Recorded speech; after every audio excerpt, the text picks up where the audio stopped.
मेरे सामने से खूब सारे तोते उड़ उड़ करके और पीछे जा रहे हैं। वो जो घर दिख रहा है उसके ठीक पीछे चाय का बागान है।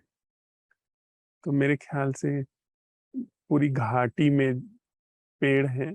पेड़ खूब सारे हैं घाटी में। वहां से रात्रि में अपना विश्राम करके और उड़ करके सब चाय के बागान की तरफ जाते हैं। तो चाय का जो छोटा फल होता है शायद वो खाते हैं।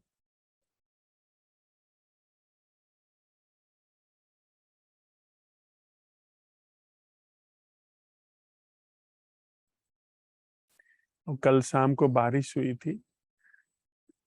नदी ठीक सामने है, यहाँ से लगभग 100-150 मीटर है। और एक पानी की जलधारा ठीक यहाँ बगल से गुजर रही है। तो प्रायः उसमें थोड़ा कम पानी होता है, लेकिन साफ पानी एकदम होता है, इतना कि पी भी सकते हैं। वो चाय के बागान से गुजर करके आता है। चाय का बागान यहाँ से मुश्किल से 100 मीटर भी नहीं होगा।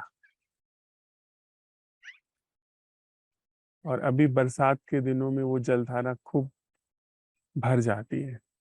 तो रात में जितनी आवाज नदी की तरफ से आ रही थी, उतनी ही आवाज इधर से भी आ रही थी। अभी थोड़ी कम कम हो गई है। वो बरसात का पानी बह गया होगा।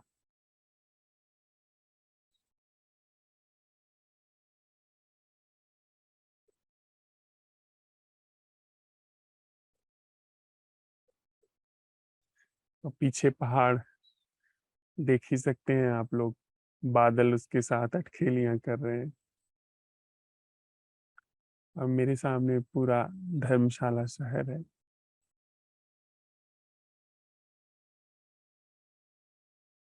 पंछी चारों तरफ से खूब गुंजार कर रहे हैं।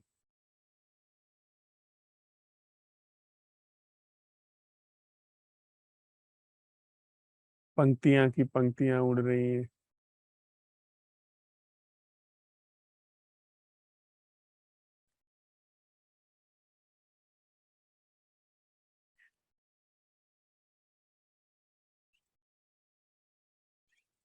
और ठीक सामने खूब लाल रंग के फूल खिले हुए हैं, सुर्ख लाल। पर वे गुड़हल के फूल नहीं है, कोई और फूल है वो।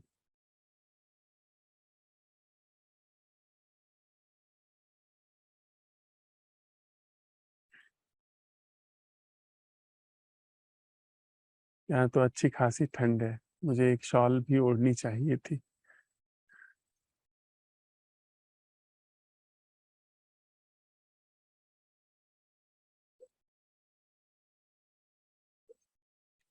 यहाँ जो खुशबू आती है वो कभी कभी उसका भौतिक स्वरूप नहीं पता चलता है। जैसे आप किसी गुलाब के फूल की, चमेली के फूल की गंध लीजिए तो तुरंत आपको उसका भौतिक स्वरूप पता चलता है। पर यहाँ कुछ उसकी एक अभौतिक उपस्थिति भी खुशबू की रहती है, या कहें ताजगी की। आप बाजार से आइए, यहाँ पहुंचने के बाद आपको अचानक एकदम फ्रेशनेस महसूस होगी। फ्रेशनेस का एहसास होगा।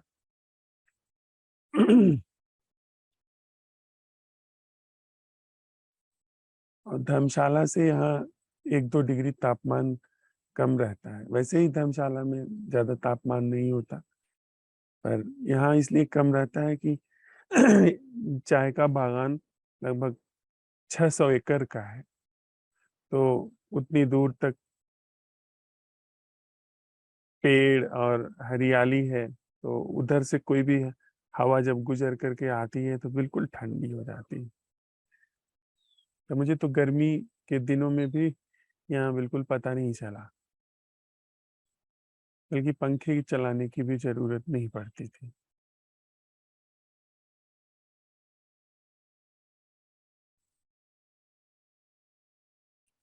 आसमान में अभी भी चांद है। और सामने जो बादल हैं वो धीरे धीरे अपना रंग बदल रहे हैं, सूरज के शुभागमन का संकेत दे रहे हैं।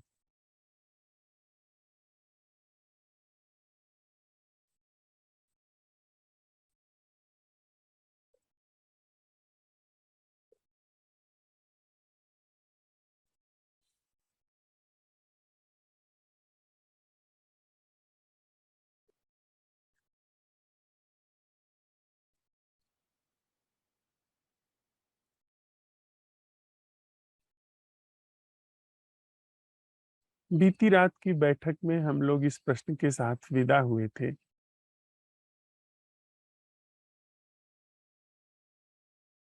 कि जो हम साथ में अन्वेषण करते हुए, चलते हुए इस बिंदु पर पहुँचे हैं, इस प्रश्न को ले आए हैं कि इस मायावी जीवन से और इसके ही सापेक्ष खड़ी मृत्यु से मुक्त जीना क्या है? उसमें हम थोड़ा और गहरे गए तो एक चीज़ और हमारे हाथ में लगी, समझ। समझ भी 2 तरह की हो सकती है, वो भी बस केवल ठीक से उसे देखने के लिए। यद्यपि समझ तो समझ होती है।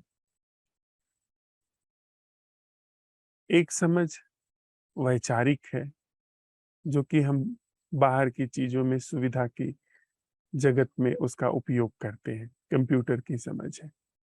जिसको हम समझ लेते हैं, उसका मस्तिष्क में संकलन हो जाता है, सारी चीज़ें फिट हमारे मस्तिष्क में बैठ जाती हैं, उसके बाद उसका हम क्रियान्वयन करते हैं, उसको हम लागू करते हैं।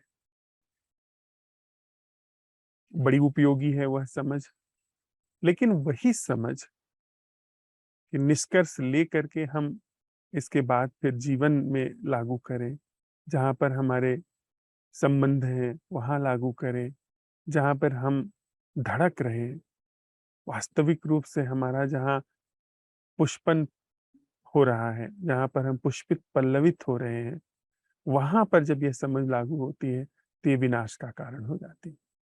क्योंकि जीवित चीज़ पर हम किसी आरोपित बनावटी चीज़ को ला रहे हैं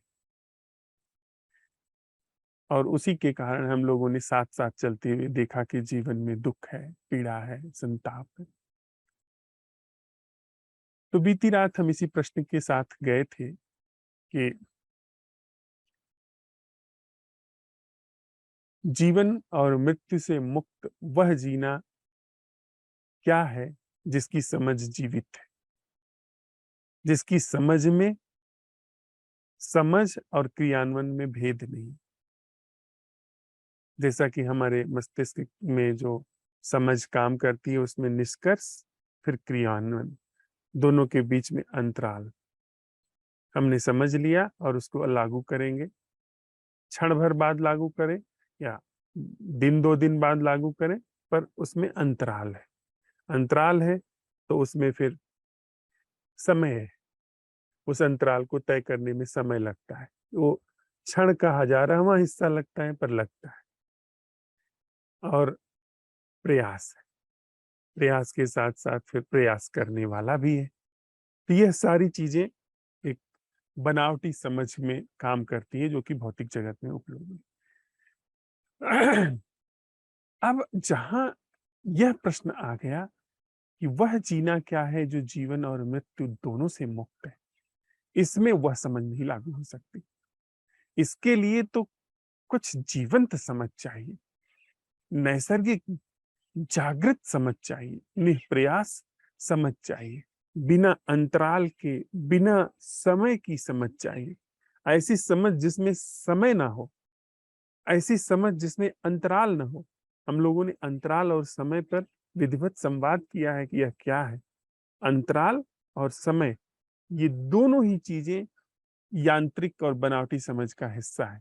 जीवित समझ में कोई समय नहीं होता, जीवित समझ में कोई अंतराल नहीं होता। हम लोगों ने इसको प्रयोग करके देखा है, जब हम प्रश्न उठाते हैं कि वह उपस्थिति क्या है, वह जीना क्या है जो मैं से मुक्त है। तो एक नैसर्गिक जागरण जगह लेता है जिसमें कोई अंतराल नहीं होता। जिसमें अंतराल का मतलब कि ऐसा जागरण जिसमें कोई जागने वाला नहीं। जागने वाला और जागृति ऐसी चीज नहीं, इसलिए उसमें समय भी नहीं है। अंतराल नहीं है तो समय को स्थान नहीं है, अंतराल नहीं है तो फिर इसके बाद प्रयास को स्थान नहीं है, अंतराल नहीं है तो खंड नहीं है। वहां पर जो जागृति जगह लेती है वह अटूट होती है। इस बनावटी और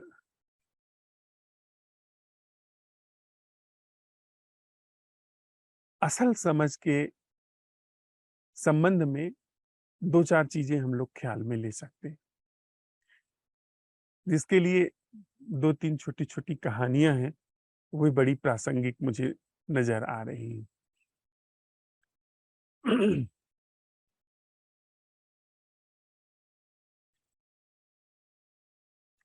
एक छोटे से गाँव का पादरी, वह बड़ा ही दम्भी था, अहंकारी। रास्ते पर जब वो अपने घोड़े से निकलता था, तो दूर से ही किसी को देखता था, कहता था, "दूर हटो, दूर हटो।" कौन है, कहाँ से आया है, उससे कोई मतलब नहीं। उसको यह यह दंभ था कि जब वो निकले, तो फिर रास्ता खाली हो जाए। हमारे राजनेता जब जाते हैं, हम लोग रास्ता खाली करवाते हैं, ऐसे ही हम जिधर से निकले उधर रास्ता खाली हो जाए।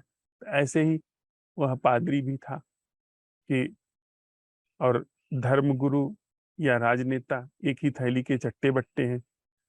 तो जब निकलता था रास्ते से, तो दूर से ही कहता था कि दूर हटो और रास्ता अपना खाली करवा देता था। एक दिन सुबह वह जब निकला, तो उसने सामने से आते हुए कुछ लोगों को देखा। उसने कहा, दूर हटो, पर वे लोग हटे नहीं। जब करीब आए तो पता चला कि वो तो पूरा एक जत्था था, जिसमें रथ भी था, घोड़े भी थे। उसने फिर डपट के कहा कि तुम्हें सुनाई नहीं देता, दूर हटो। पर तब तक वे लोग बिल्कुल पास आ गए। जब पास आ गए तो उसने देखा कि ये तो राजा है।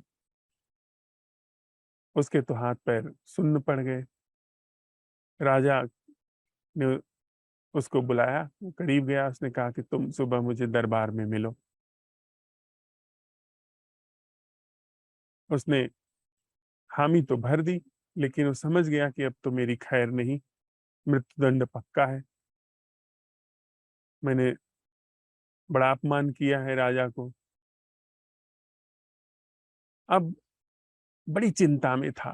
फिर उसको एक युक्ति सूझी कि उसने सुन रखा था कि उसके जो चर्च का घंटी बजाने वाला है, जो चर्च का घंटा होता है ना, उसको जो बजाने वाला है, जो छोटे-मोटे काम करता है, उसको लोग बड़ा बुद्धिमान कहते हैं। तो उसने सोचा कि उससे कुछ राय सलाह ली जाए, पता किया जाए। उसने उसे बुलाया और पूछा कि भाई ऐसी-ऐसी स्थिति है, तुम कुछ उपाय बता सकते हो? हालाँकि मैंने कभी तुमसे सलाह नहीं ली, पर मैंने सुना है कि गाँव वाले लोग मुझे मेरी सलाह लेने के बजाय तुमसे सलाह लेकर के जाते हैं। तो आज मुझे भी कुछ सलाह दो, मैं बड़ी मुसीबत में फँस गया हूँ। उसने पूछा कि क्या-क्या हुआ? और वह इसकी फितरत भी जानता था। उसने कहा कि ठीक है, आप चिंता मत करें, आप अपनी बजाय कल मुझे भेज दीजिए। तो उसने कहा कि अरे! राजा को पता चला तब तो वो तो मृत्युदंड ही दे देगा मुझे फिर तो कोई गुंजाइश ही नहीं रह जाएगी बचने की। उसने कहा चिंता न करें, आप मुझे भेज दीजिए। अब उसके पास और कोई उपाय भी नहीं था। तो उसने कहा ठीक है जाओ। उसने अपना पादरी वाला सब पोशाक धारण किया और पहुँच गया दूसरे दिन। उसने देखा कि अभी राजा दरबार में नहीं बैठा है, वो अपने पोर्च में टहल रहा है। उसने दूर से देखा पादरी को, बुलाया ही था। उसने कहा कि आ गए तुम? उसने कहा जी हुजूर आ गए। उसने कहा कि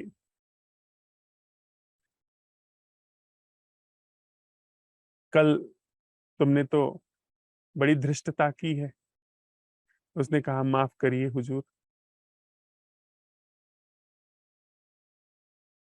मुझसे गलती हो गई। तो उसने कहा कि ठीक है, मैं तुम्हें छोड़ दूंगा, लेकिन मेरे 3 प्रश्नों का उत्तर दो। अगर तुम सच में बुद्धिमान हो, केवल यह छोटी-सी गलती हुई है तुमसे, तो तुम मेरे इन 3 प्रश्नों का उत्तर दो, मैं तुम्हें माफ कर दूंगा। उसने कहा कि पहला प्रश्न है कि पृथ्वी के एक छोर से दूसरे छोर तक जाने में कितना समय लगेगा? उसने कहा हुजूर दिन भर। उसने कहा कैसे?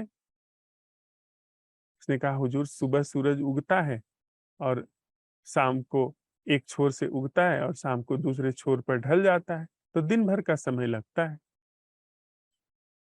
उसने कहा बहुत खूब, अच्छा। दूसरा सवाल उसने पूछा, यह बताओ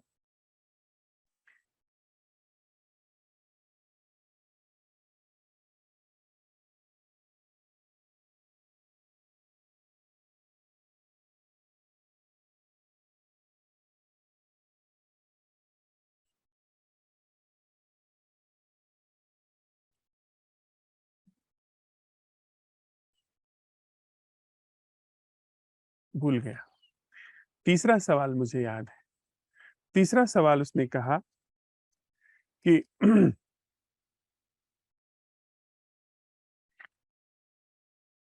पूछा, यह बताओ कि मेरे मन में क्या चल रहा है? उसने कहा कि हुजूर आपके मन में चल रहा है कि मैं पादरी हूँ, जो कि सच नहीं है। आपके मन में एक झूठ चल रहा है। उसने कहा कि कैसे? उसका कहा, यह बात सच है कि आप जो मुझे यह समझ रहे हैं कि मैं पादरी हूँ, यह बात झूठ है। मैं तो वहाँ का एक नौकर हूँ। उसने कहा कि अच्छा, अब वह इस बात को इनकार भी नहीं कर सकता था राजा कि उसके मन में यह नहीं चला था कि यह पादरी ही है, वो बात पक्की ही थी। उसने कहा अच्छा, तो तुम कौन हो? तुम वहाँ के सेवक हो? उसने कहा हाँ। तो ठीक है, आज से तुम पादरी हुए और वह जो पादरी था कल जो रास्ते पर आया था जिसने तुम्हें अपनी जगह पर भेजा है, वह वहाँ का घंटी बजाने वाला हो गया। तुम दोनों अपने अपने पद को बदल लो। यह जो हाजिर जवाबी है, प्रेजेंस ऑफ माइंड है, प्रायः इस चीज को हम लोग समझते हैं कि यह जीवित समझ है, यह कुछ बड़ी इंटेलिजेंट बात है, जैसा उस घंटी बजाने वाले ने किया। एक तरह की इस समझ को बड़ा ही हम महिमा मंडन करते हैं कि वे बड़े ही बुद्धिमान व्यक्ति हैं, बड़े ही प्रेजेंस ऑफ माइंड के व्यक्ति हैं। पर यह समझ जो है वास्तविक समझ नहीं है। यह समझ जीवित समझ नहीं है जो उस घंटी बजाने वाले ने की। यद्यपि यह उस जो परिस्थिति है, उस परिस्थिति से बाहर निकालने में सक्षम है, लेकिन यह सच को उघाड़ने में सक्षम नहीं है। वह सच जो उसके जीवन का वास्तविक है, वह जीना जो उसके जीवन का वास्तविक है, वह जो गिवन कंडीशंस हैं, उस गिवन कंडीशंस में सबसे स्मार्टली काम करने का एक ढंग है। वह बुद्धि की ही समझ है जो बड़ी ही होशियारी से लागू की जाती है। वह सुन करके, समझ करके और उतनी ही दूरी में कैसे सबसे ठीक तरीके से काम किया जाए, उसके लिए वह समझ काम कर रही है। मुझे लगता है कि उसको थोड़ा-सा ऐसे करते हैं।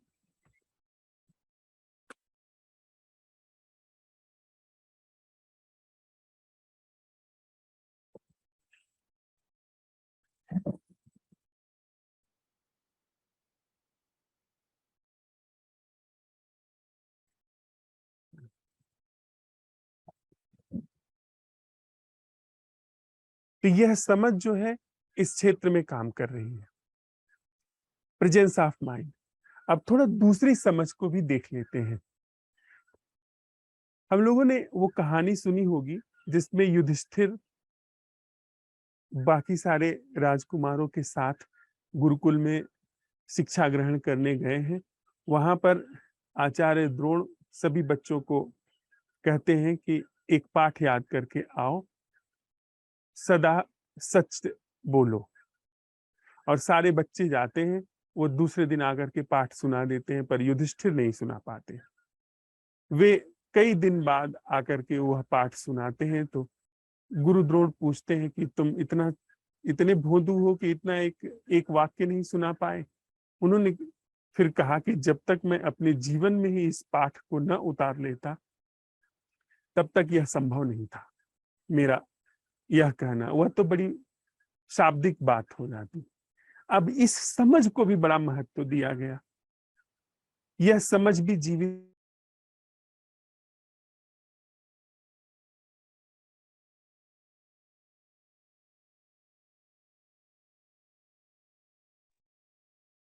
मेरी आवाज आ रही है? जी, आ रही है। जी। अब इस समझ को भी बड़ा महत्व दिया जाता है कि यह जीवित समझ है।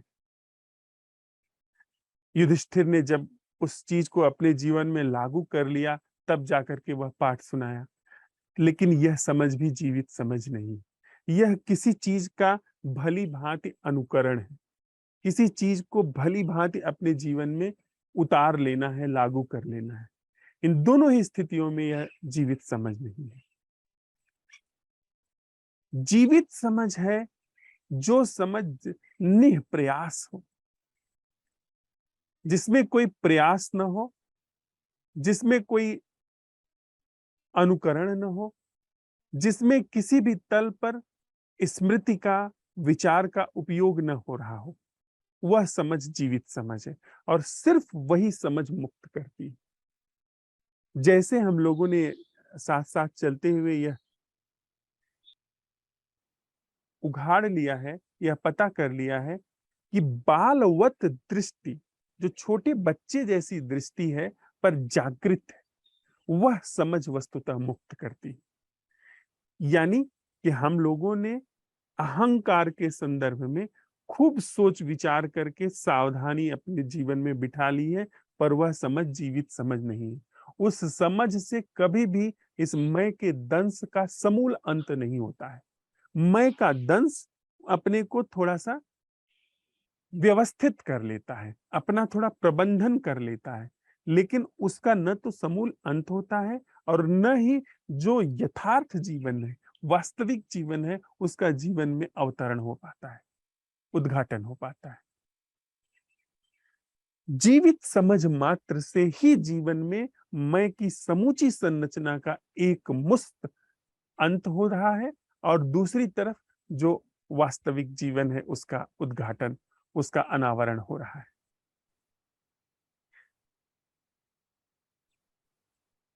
तो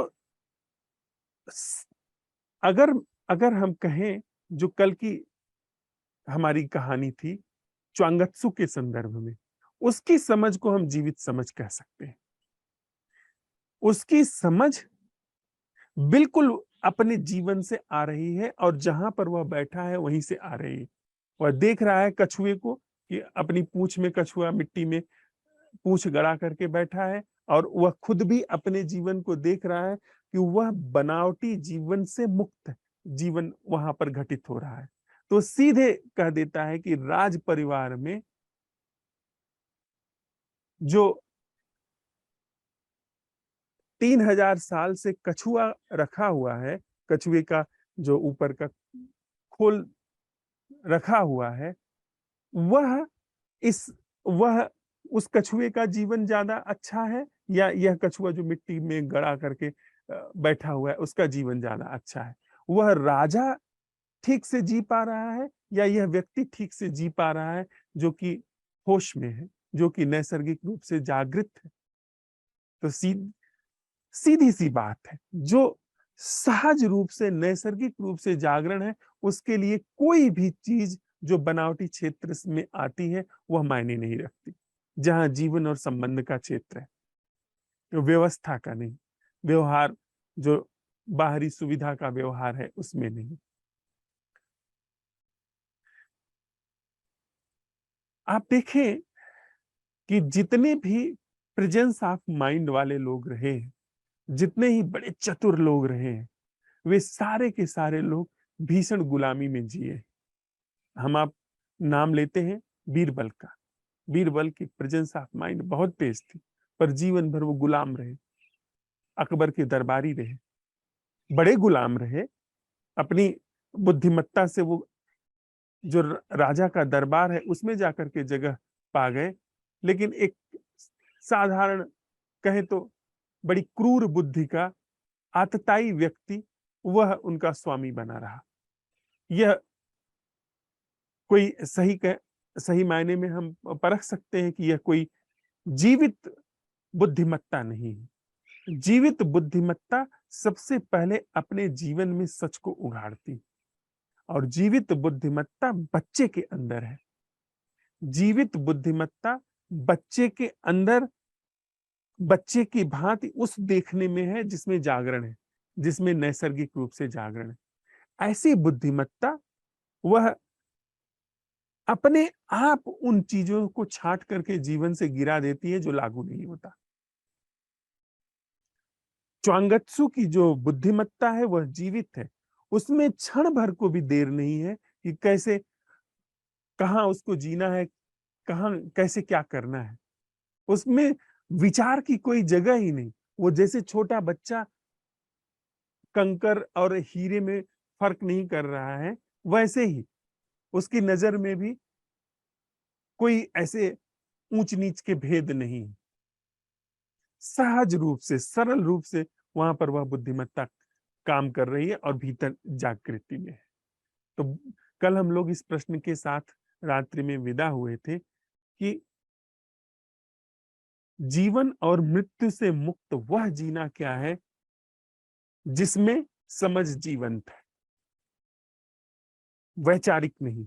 समझ जीवंत है अर्थात यह प्रश्न अगर सम्यक रूप से हमारे भीतर उठा है तो सम्यक रूप से, सहज रूप से जागरण वहां पर कसौटी के रूप में, जीवन वह कसौटी के रूप में, जो कि मृत्यु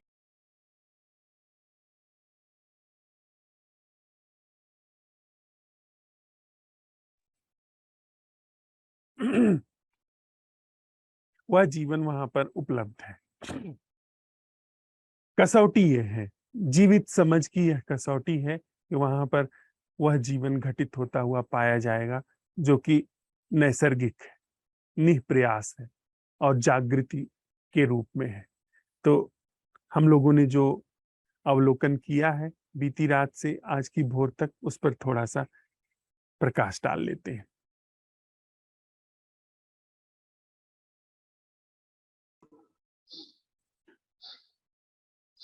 नमस्ते सर। नमस्ते अनिल भाई।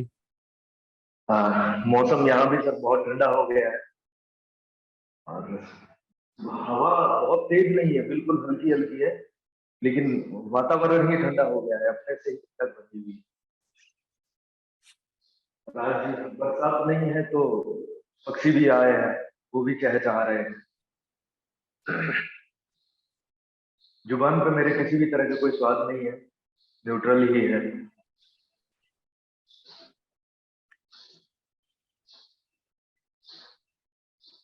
बाकी बस बाहर पेड़ है, हल्के हल्के हवा से हिल रहे हैं, उतना ही दिख रहा है।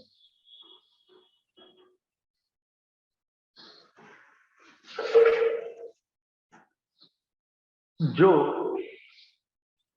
जो मेरे अंदर जीने वाला है, जो मरने वाला है,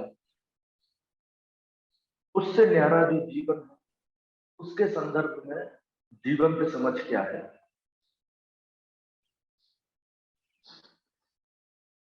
देखिए सर, आप जो बात कहते हैं उसका मेरे को यहाँ पर जो भी प्रतिरोध दिखता है कि ये बात क्यों मेरे अंदर नहीं जा पा रही है, क्यों समझ में नहीं आ पा रही है, उस प्रतिरोध के लिए अगर वो मेरे को दिख रहा है तो मैं उसके लिए कुछ कर सकता हूँ। कुछ कर सकता हूँ इन द सेंस थोड़ा और उसमें समय दिया जा सकता है, थोड़ी और एनर्जी लगाई जा सकती है, या आपसे फिर पूछा जा सकता है। कुछ भी करके मैं उसके संदर्भ में कुछ कर सकता हूँ, लेकिन कुछ ऐसे प्रतिरोध जिनका मुझे पता ही नहीं है। बस प्रमाण ये मिलता है कि जब आप ये कह रहे हैं कि ये बात बड़ी सरल है, ये बात बड़ी सरल है, तो क्यों नहीं उतर रही।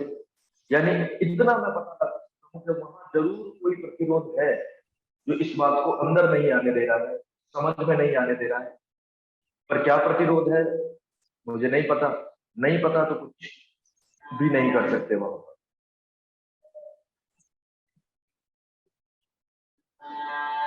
इतने इतनी बातें करने के बाद ये चीज समझ में आती है, देखने में आती है कि हम जो भी अपनी निर्भरताएं लिए चल रहे हैं, जो भी हमको चीजें आवश्यक लगती है, वो डेड है, मरी हुई है।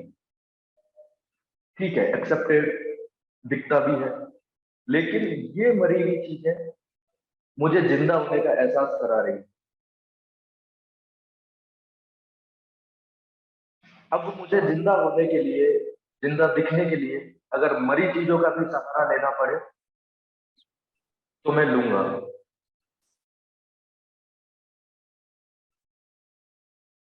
तो कल की जो बात थी, ये समझ, जो शब्द है समझ, ये मेरे को कहते हैं ना कि हम जिन जिन चीजों को सुनते हैं, बहुत सुना हुआ है तो ऐसा लगता है कि हम इनको कुछ जान रहे हैं। इस समझ शब्द को भी मैं ऐसा समझता था कि मैं जानता हूं,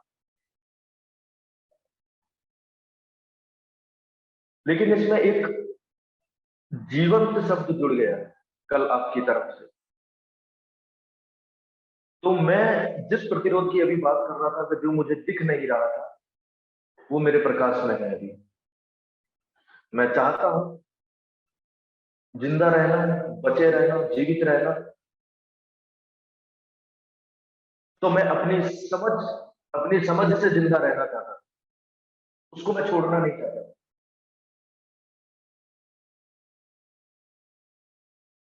ये भी पता था कि मैं जो भी समझ रहा हूं वो मृत है, और इसी मृत समझ को भी मैं आगे ही प्रोजेक्ट करके कह रहा था कि अगर कुछ होता है जिंदगी में, कुछ जागरण जैसा भी घटित होता है, कुछ परम समझ घटित होती है, तो ये समझ की परिभाषा जो मृत समझ है, वही परिभाषा पे आगे ले जा रहा है। मैं सर आपको कहने का मतलब, वो जीवन शब्द ने उस प्रतिरोध को हटा दिया जहां से बात अंदर घुस सकती है और अंदर आ सकती है।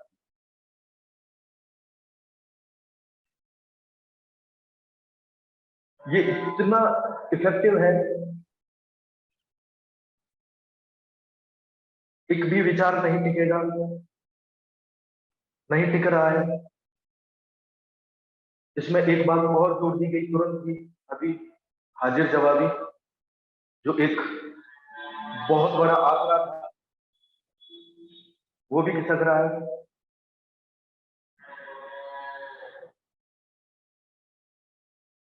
साथ साथ चलने की, साथ साथ बोलने की एक वो है, एक महत्व तो पता है, तो बोलना जरूरी फील हो रहा है, इसलिए बोला जा रहा है। वरना मैं जो भी अभी बोल रहा हूँ आपसे, ये सारा का सारा मेरा डेड एरिया में आ जा रहा है, पूरा का पूरा डेड एरिया में। बस, थैंक यू।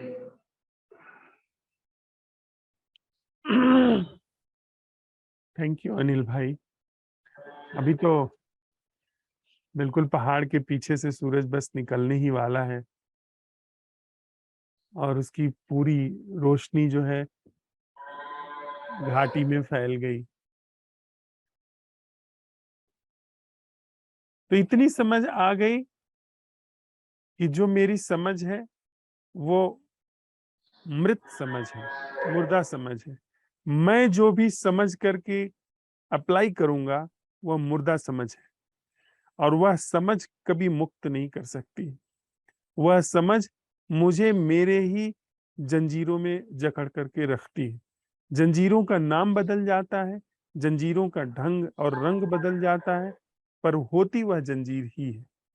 न संसार की जंजीर हुई, सन्यास की जंजीर हो गई। न रुपए पैसे गिने जा रहे हैं, तो ध्यान गिना जा रहा है कि अब ध्यान मुझे बहुत घट गया। ये वही मृत समझ है। जीवित समझ वह है जो समझ मुझसे मुक्त। तो यह निश्चित रूप से ऐसे ही है कि जैसे अभी भले ही हमारे जीवन में पूरा आलोक नहीं आया है, लेकिन सूरज है, क्योंकि रोशनी पड़ गई। बिना रोशनी के पड़े यह समझ में आना ही संभव नहीं है कि मेरी समझ मुर्दा समझ है। यह कहीं गहरे में स्पष्ट दृष्टि है कि जिंदा समझ ने जगह लेना शुरू कर दिया, अन्यथा यह समझ भी नहीं आ सकती थी। कौन इस बात को स्वीकार करने के लिए राजी होता है कि उसकी समझ मुर्दा है? हर व्यक्ति यही समझता है कि वो जो समझता है वो बिल्कुल परफेक्ट है, बिल्कुल एक्यूरेट है और उसके अनुभव से आई है, और वो सिद्ध भी कर देता है संबंधों में। देखो, मैंने तुम्हें कहा था, तुम माने नहीं, देखो भोग रहे हो। 100 मौके ऐसे आ जाते हैं। लेकिन यह देख लेना कि चाहे जितनी एक्यूरेट हो, चाहे वो बीरबल की, तेनालीराम की और गोपाल भर की समझ हो, ये तीनों लोग, तेनालीराम विजयनगर साम्राज्य का, बीरबल दिल्ली सल्तनत का, और गोपाल भर बंगाल के नवाब के यहाँ, ये सब बड़े ही समझदार लोग थे। प्रेजेंस ऑफ माइंड असाधारण था इन लोगों के ऊपर अंदर, पर मुक्ति नहीं थी, जीवंत मुक्ति नहीं थी। तो हमारी प्रेजेंस ऑफ माइंड भी इसमें कोई सहयोग नहीं कर सकती है। तो यह समझ आना बहुत ही अपने में बड़ी बात है, और इसकी स्वीकृति हो जाना अपने भीतर, यह तो एक एक समझिए कि रास्ते रास्ते का पड़ाव है, मतलब मील का पत्थर है ये। हमने एक बहुत ही बड़ी चीज को समझ लिया अनिल भाई। इसके बाद फिर जहां यहाँ मोह टूटा अपनी समझ से, यह अच्छी तरह समझ में आ गया कि नहीं, मैं जो भी समझूंगा वह, उसकी जरूरत नहीं। तो उसमें जो इन्वेस्ट होती थी ऊर्जा, खत्म, वह इन्वेस्ट ही खत्म। मैं ज्ञान खोपड़ी में संचित नहीं करूंगा, बजाय उसके प्रश्न उठाऊंगा कि वह जीना क्या है जो जीवन और मृत्यु से मुक्त। उसके पीछे जो जागरण घटित होता है, उस जागरण के लिए जीवन में उत्सव दे दूंगा, उत्सव मनाऊंगा, जगह दूंगा, बजाय की खोपड़ी में ज्ञान भरने की। थैंक यू अनिल भाई। Thank you.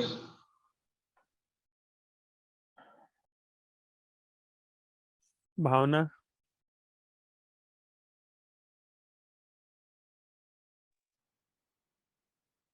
जी, प्रणाम भैया। प्रणाम भावना। अभी यहाँ पे धीरे धीरे बारिश शुरू है, ऐसे बौछार सी हो रही है, थोड़ी थोड़ी थोड़ी, तो दिखने में भी आ रही है और सुनाई भी दे रही है। मेरे सामने माउंट आबू का पर्वत तो यहाँ से दिखाई देता है, लेकिन अभी पूरा ढका हुआ है क्योंकि पूरे बादल आ रखे हैं। और बादल भी कैसे दिख रहे हैं, एकदम कहीं पे लाइट और कहीं पे ऐसे, मतलब लाइट है तो दिख रहे हैं, बाकी तो पूरा पूरा वैसे डार्क ही है, पूरा आसमान ऐसा, मतलब बादलों से घिरा हुआ है। और चिड़िया है तो उनको, मतलब दाना चुनने के लिए दाना ढूंढ रही है, ऐसे दिख रहा है कि जहाँ पे दाना डालते हैं वहां पे ही वो है। और अभी वो तार पे भी बैठी हुई है चिड़िया, इसके तार पे।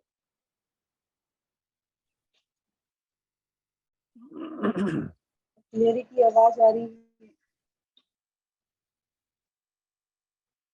ठंडी हवा है एकदम, खुशबू में है खुशबू कुछ, मतलब धीमी धीमी सी अलग ही खुशबू है। और स्वाद पे तो कुछ भी नहीं है, न्यूट्रल सा है स्वाद पे।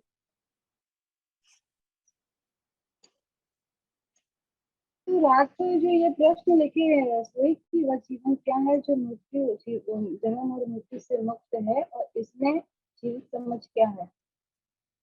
रात को ये लेके मतलब सोई और इसको मांझ के भी सोई, सुबह उठी तब भी इसको मतलब मैंने मांझा।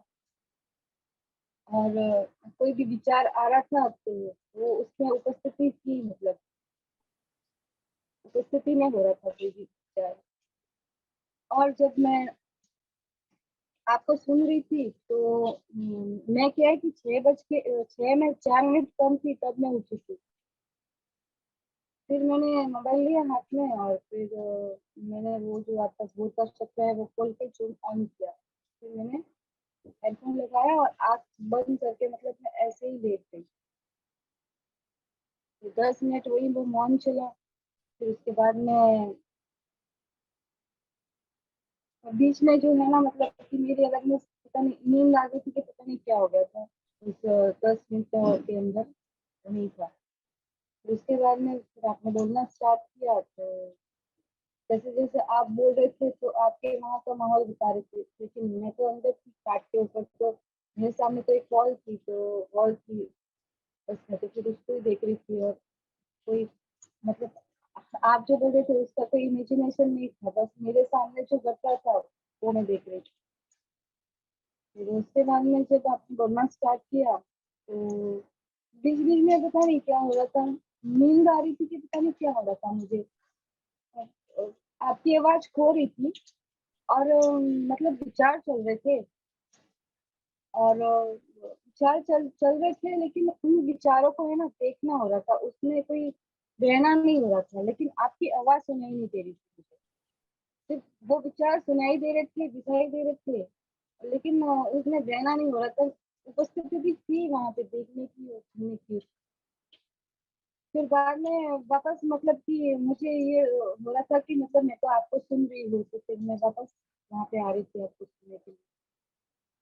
और बस यही हो रहा था। फिर बाद में मतलब कि ये चेकिंग करने के लिए मैं देख रही थी कि मैं क्या वास्तव में उपस्थित हूँ या नहीं हूँ, मतलब जागृति मेरी बनी हुई है कि क्या है। तो फिर मैं उसको प्रश्न ऐसे ये आ रहा था, ये वाला प्रश्न कि मतलब बिना सुनने वाले की सुनना क्या है, ऐसे बीच बीच में ये प्रश्न आ रहा था कि मैं सुन पा रही हूँ या नहीं सुन पा रही हूँ, और मेरी मतलब उपस्थिति क्या है, बिना सुनने के मेरी उपस्थिति क्या है, इस तरह के प्रश्न आ रहे थे। फिर ये वाला भी प्रश्न आ रहा था जो कल रात को था। तो और इस मेरे मन में ये बात आती है कि मैं है ना बाहर जाके बैठी हूँ, बारिश आती है ना तो ऐसा लगता है कि मैं बाहर जाके प्रकृति के बीच में इन आवाज के साथ में मतलब की जो आवाज किलर की और जो भी पक्षियों की आवाज आती है उनको सुनते हुए आपको सुनो, बाहर जो दृश्य है उसको देखते हुए मतलब मैं देखूं। तो मन में एक अजीब तरह का है ना, पता नहीं भय सा बना हुआ है कि यहाँ पे है ना एक बात सबके अंदर होती है कि भी मोबाइल लेके जैसे बाहर जाएंगे तो बिजली है ना मतलब गिर जाएगी, तो शरीर खत्म हो जाएगा, इस तरह से है ना, इस तरह का भय है। तो फिर मैं बाहर बारिश होती है ना तब मैं बाहर जा नहीं पाती, लेकिन मेरा बड़ा मन होता है कि बारिश आती है तो फिर मैं उसको आपको सुनते सुनते है ना उस बारिश को देखूं और उस बारिश को सुनते सुनते मैं आपको सुनूं और पक्षियों को उड़ते उड़ते देखूं और आपको सुनूं। पर मतलब मन में इस तरह का भय है स्थूल शरीर खत्म होने का कि ये खत्म हो जाएगा तो फिर मतलब मैं मेरी मुक्ति का उपाय कैसे करूंगी, मतलब इस तरह का विचार आता है मन के अंदर।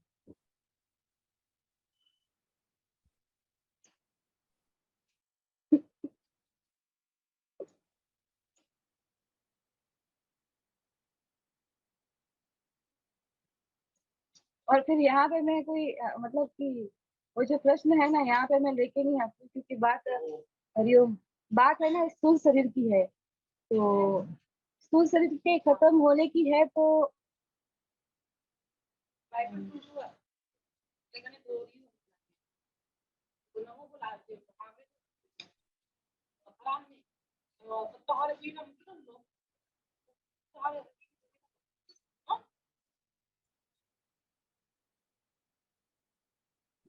ठीक है भावना, थैंक यू। जी भैया, थैंक यू।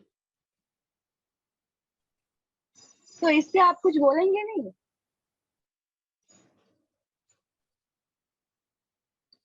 इसमें कुछ प्रश्न तो मुझे दिखा नहीं। प्रश्न दिखाने जो ये मतलब कि बात तो पकड़ में आ रही है ना इस तरह की कि इस तरह का या तो स्थूल शरीर खत्म होने का जो भय बना हुआ है, क्योंकि बिजली गिरेगी, मोबाइल लेके बाहर जाऊंगी तो बिजली गिरेगी, तो वो जो इस तरह का है, तो ये क्या वास्तविक है या मतलब अवास्तविक है? क्योंकि रियल में बिजली गिरती है अगर हम मोबाइल लेके बाहर जाते हैं बारिश में, तो मतलब ये क्या है?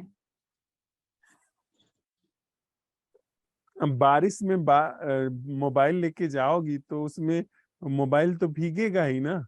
मोबाइल को तो जागरण वगैरह पता नहीं है, वो कैसे बच सकता है। वहां पे नहीं, पर जहाँ पे सूखी जगह होती है ना वहां पे तो इंसान बैठ सकता है ना जाके, लेकिन खुला आकाश होता है तो वहां से बिजली मतलब गिरने का वो रहता है। तो उसमें मोबाइल लेके क्यों जाना। अब जैसे मैं आपको सुन रही हूँ, मुझे तो बाहर बैठ के आपको सुनना है ना, तो मोबाइल लेके ही जाना पड़ेगा। अब मैं इसमें क्या कह सकता हूँ भावना। मैं इतना ही कहूंगा कि तो आप मुझे बताइए कि मैं अवेयर हूँ या नहीं हूँ। मुझे नहीं पता। अरे नहीं भैया, बताइए प्लीज। मुझे नहीं पता भावना, खुद ही इस पर अपने अंदर समझो। मैं खुद के भैया आपकी सहायता के मैं नहीं समझ सकती हूँ खुद के अंदर। मुझे नहीं पता दिलीप भाई।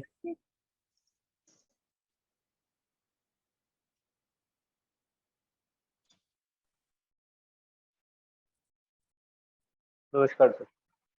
नमस्ते भाई। सर यहाँ हल्की हल्की ठंड शुरू हो गई, पंखे में अब सर्दी लगने लगी है। मैं एक कमरे में बैठा हूँ और रोशनी पीछे से चमक कर आ रही है। सुबह सर कॉफी पी थी मैंने, उसका हल्का स्वाद अभी है।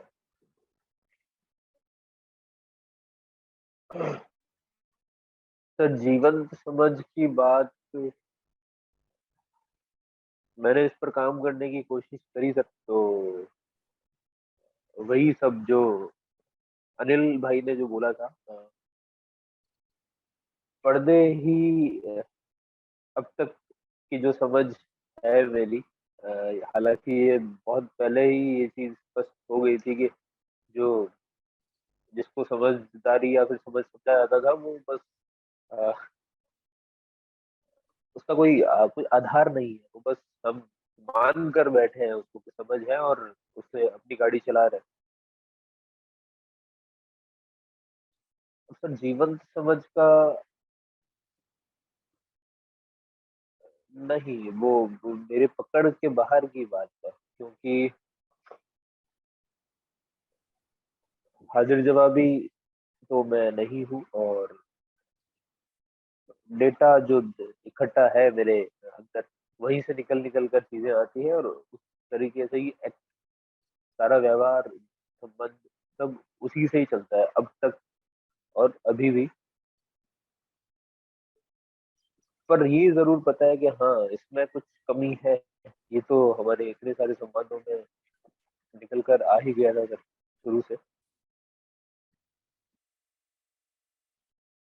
बस ऐसा ही कुछ है, ज्यादा कुछ विशेष।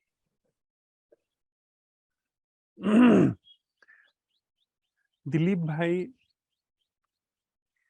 इस यह जो दिखाई पड़ जाना है कि मेरी जो अब तक की समझ है वह समझ जीवित नहीं है, और जीवित न होने के कारण जो जीवन का क्षेत्र है, जो जीवंत संबंधों का क्षेत्र है, उसमें यह उपद्रव छोड़ करके, अव्यवस्था छोड़ करके कभी भी कोई व्यवस्था या जीवंत प्रवाह नहीं ला सकती। इसने उपद्रव ही खड़े किए हैं।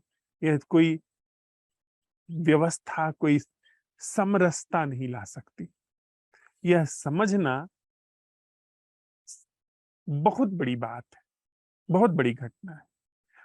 अगर मुझे यह बात समझ में भली भांति आ गई कि जीवन और संबंध के क्षेत्र में उसी स्त्री के जिसके साथ मैं रहता हूँ, जिसे मैं पत्नी कहता हूँ, उसी पुरुष के साथ जिसको मैं पति या मित्र या कुछ भी नाम हम उसको दे रहते हैं, उसके साथ यह जो मेरे अंदर समझ है काम कर रही, चाहे वह कितनी ही आत्मीयता की समझ हो या कुशलता से, चतुराई से बिठाई गई समझ हो, वह समझ उस संबंध में अव्यवस्था पैदा कर रही है। जैसे च्वांगत्सु की जो कथा है, जो कहानी है, उसके अपने जीवन में राज दरबार में भी जाना वह अव्यवस्था पैदा करता है। भले ही वह जीवंत रूप में तालाब के किनारे बैठ करके मछली पकड़ रहा है, पर हमारी समझ क्या कहती है? जो बड़ी से बड़ी कुशल समझ है, प्रेजेंस ऑफ माइंड है, वो ले जाकर के राज दरबार में पटक देता है। सारे कुछ बड़े बड़े समझदार लोग राज दरबारी हो जाते हैं, पर च्वांगत्सु नहीं जाएगा। च्वांगत्सु को बाजार दरबार में जाने में कोई रस नहीं। तो अगर सही अर्थों में कहा जाए तो जीवंत समझ समझ ही नहीं। वो बिल्कुल सही बात हम लोग कह रहे हैं, जो आपसे भी आई, अनिल से भी आई, कि जीवंत समझ समझ ही नहीं है असल में, जैसा हम समझते हैं। जीवंत समझ का मतलब सिर्फ जागरण। जीवन के क्षेत्र में और संबंध के क्षेत्र में सिर्फ जागरण मात्र एक समझ है और कुछ नहीं। और जागरण कुछ नहीं करता। हाँ, जागरण में बहुत सारी चीजें गिर जाती हैं जो नासमझी हैं। जागरण में, समझ के क्षेत्र में यदि जागरण है, मैं आपकी छवि क्यों बनाऊंगा या मैं अपनी छवि क्यों बनाऊंगा? मेरी छवि अपने बारे में क्यों बनेगी? क्योंकि यह जागरण में तत्क्षण दिखाई पड़ेगा कि जो जागरण का नैसर्गिक प्रवाह है छवि बनाने में, वह धूमिल पड़ जा रहा है और छवि बना करके संबंधित होने में वह कुचल जा रहा है। उसकी जो नाजुक गति है, उसका जो नाजुक रस है, उसकी जो नाजुक धुन है, उसमें छवि बनाने से बाधा आ जा रही है। ये अपने आप वहां पर बनने ही नहीं देगा। हम आप अपना हाथ आग में थोड़ी डालते हो, इसके लिए सोच समझ की जरूरत थोड़ी है। आंच लगते ही हाथ हट जाता है।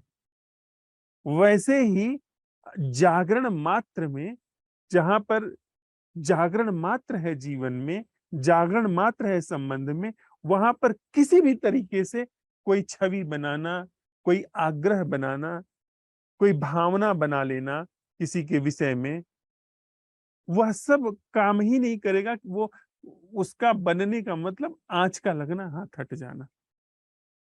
उसमें सोच विचार की कोई जगह ही नहीं है। और उस जागरण का अपना प्रवाह है, अपनी रसात्मकता है। अब यह जो हम आप सुन रहे हैं, समझ रहे हैं, इसमें जीवित समझ क्या है? क्या हम आप जब इस बात को सुन और समझ रहे हैं, क्या वहां पर अवधान है? यदि अवधान है, होश है नैसर्गिक रूप से, तो फिर हम लोग जीवित समझ का उपयोग कर रहे हैं। मतलब हमारा जो संवाद है वो जीवित समझ के आलोक में है। ऐसी समझ जो कुछ नहीं कर रही है, उसके आलोक में ये व्यावहारिक, ये थोड़ा सा शाब्दिक लेन देन की समझ काम कर रहे हैं, जो कि हम मजबूर हैं, अदरवाइज हम कन्वे नहीं कर सकते इस चीज को।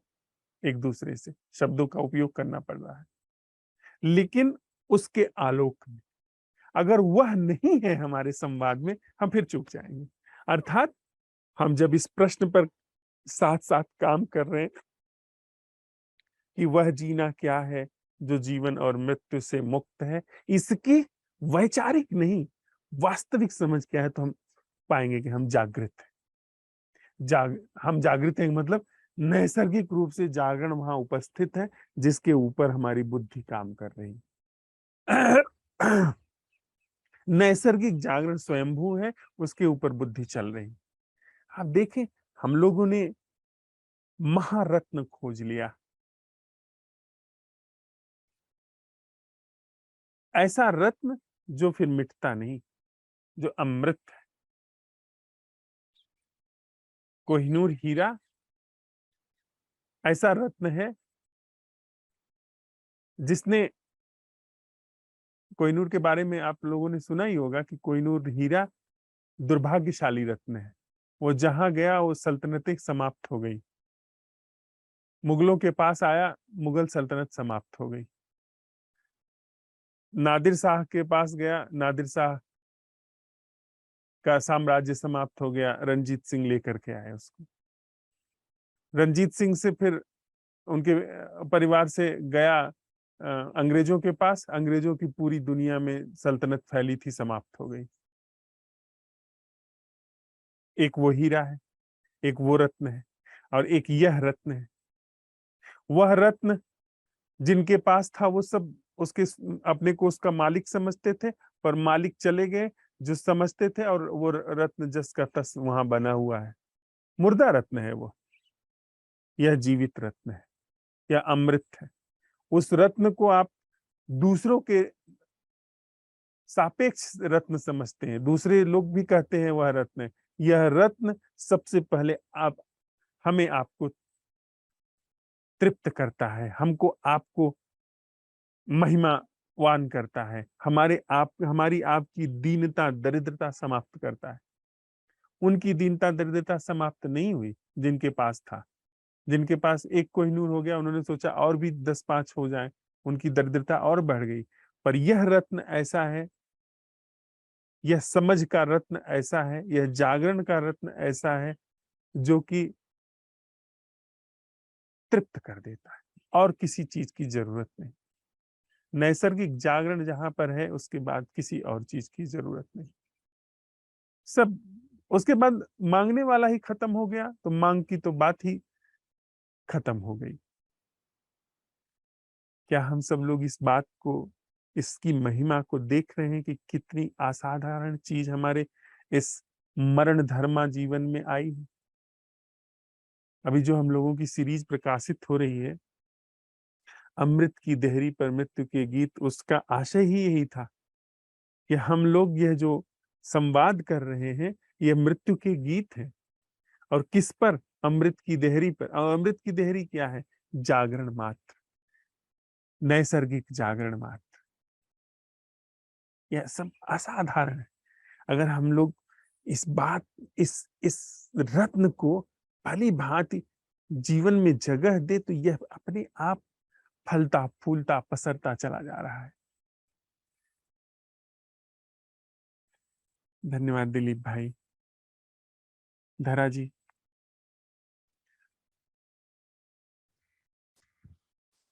सुप्रभात धर्मराज।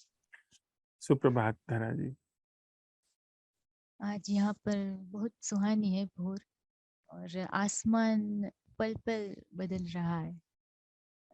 ऐसा लग रहा था कि अभी सूरज निकलेगा, लेकिन अब फिर घने बादल छा गए हैं, और पंछियों की भी आवाज आ रही है।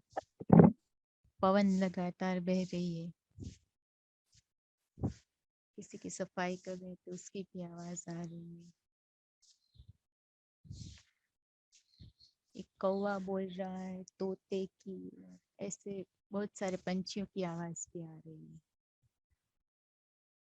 और प्रश्न जो था, तो समझ में एक मुझे दो तरह से दिखाई दे रहा है, पता नहीं सही है या, लेकिन एक हमारे भीतर जो समझ होती है वह बिल्कुल एक, जैसे मंदिर में भगवान की पत्थर की मूर्त हो, ऐसी एक आदर्श हमारे भीतर एक समझ होती है कि नहीं, ये ऐसे ही जीवन जीना है, यही सही है, हम इसी प्रकार से जीवन जिएंगे। तो ये तो बिल्कुल एक जैसे उसमें प्राण नहीं है, हमारे भीतर उसका एक आदर्श मूर्त सा बना हुआ है, पर उसमें जीवंतता नहीं है।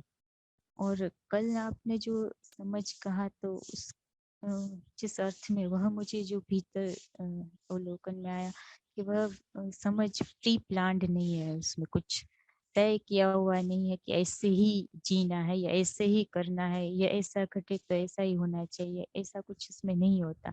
और जैसा कि आपने कहा प्रेजेंस ऑफ माइंड वाला, तो वह प्रेजेंस ऑफ माइंड भी एक कोई भी चतुर व्यक्ति होगा तो वह उसके पास उत्तर होंगे, तो वह भी एक यांत्रिकता का ही हिस्सा है।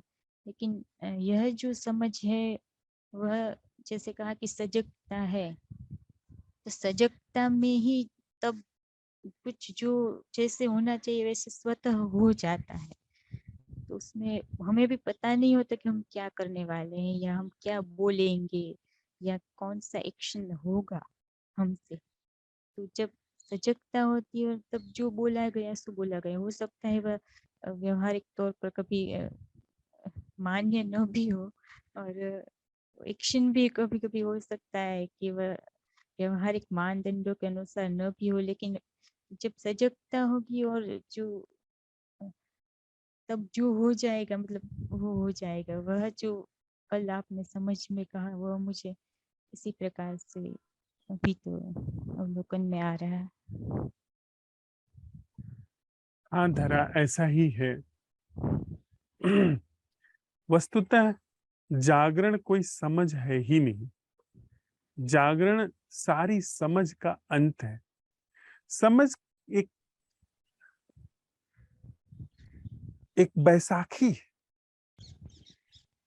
समझ जिसे हम लोग अभी तक बड़ा महत्व दिए हैं, ये अंधे की लाठी है और जागरण आंख। मेरे पास आंख खुली हुई है, मुझे समझना पड़ेगा क्या कि किधर से जाना, किधर से नहीं जाना।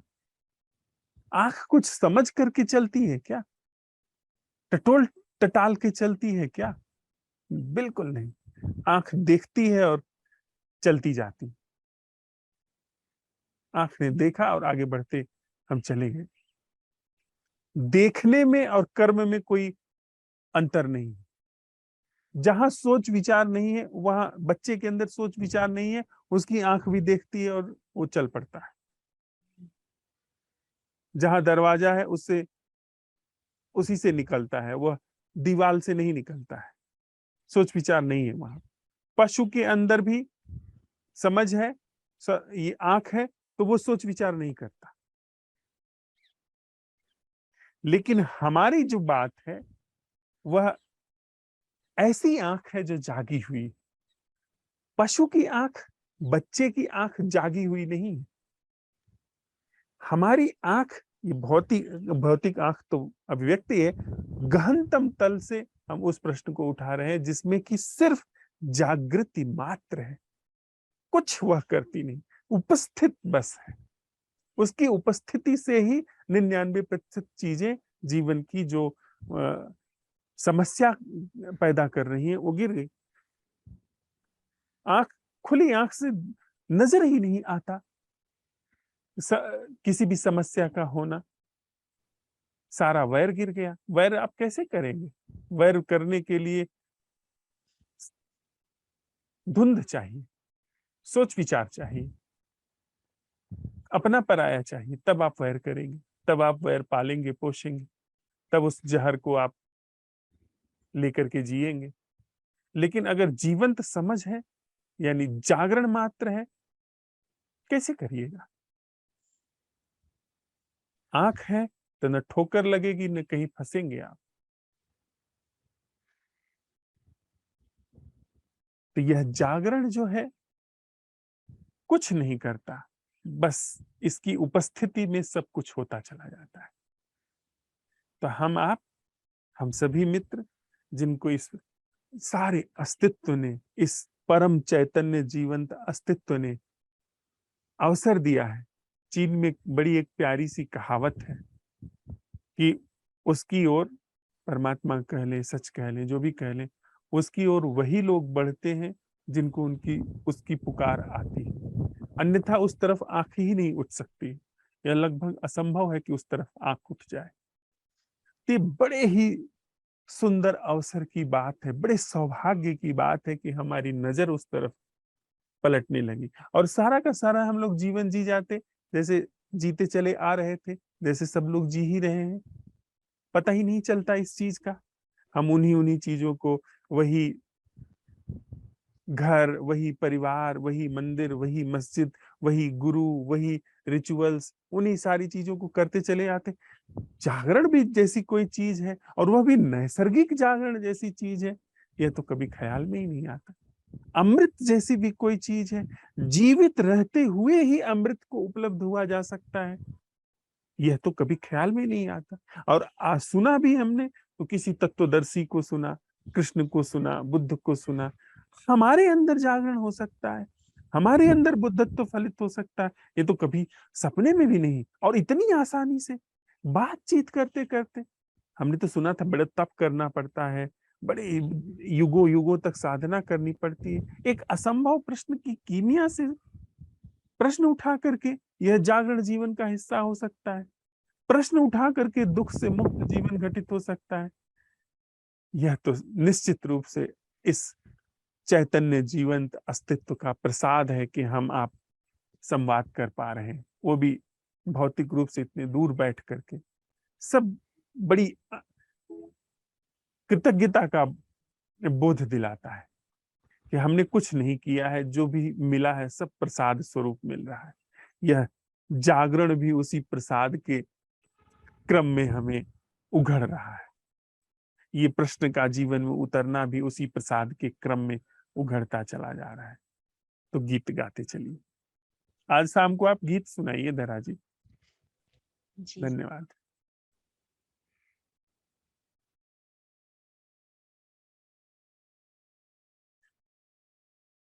गौरी।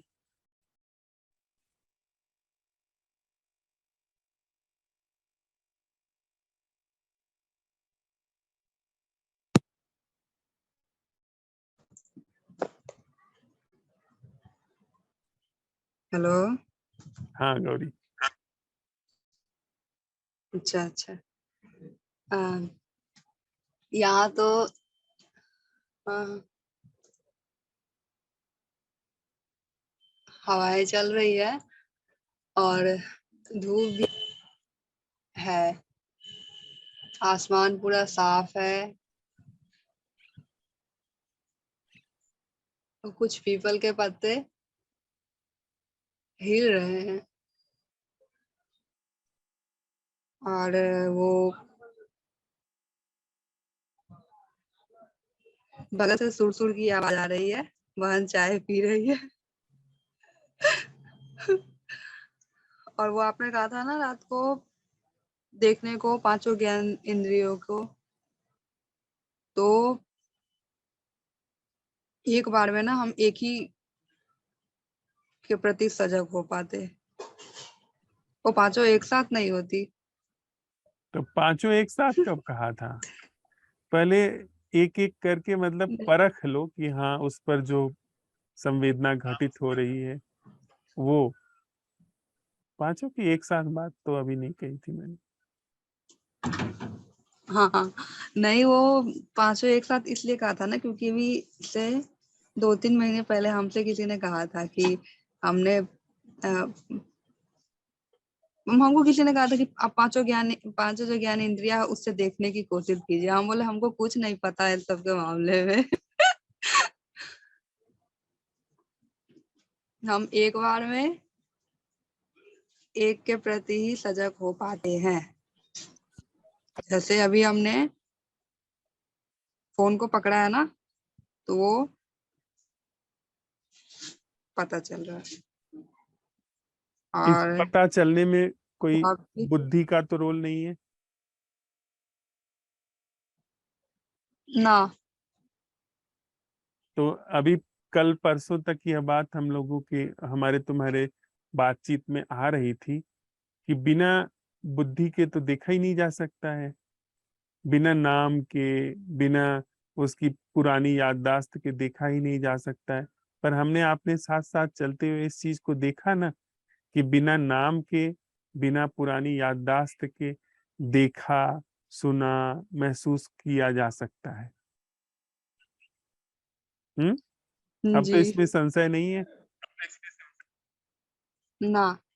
अच्छा, तो ये जो बिना नाम के, बिना पुरानी याददाश्त के कि इसको पहले देखा है, उसकी तस्वीर के जो देखना है, यही तो बच्चे जैसा देखना है। ये बच्चे जैसा देखना हमारे आपके अंदर है।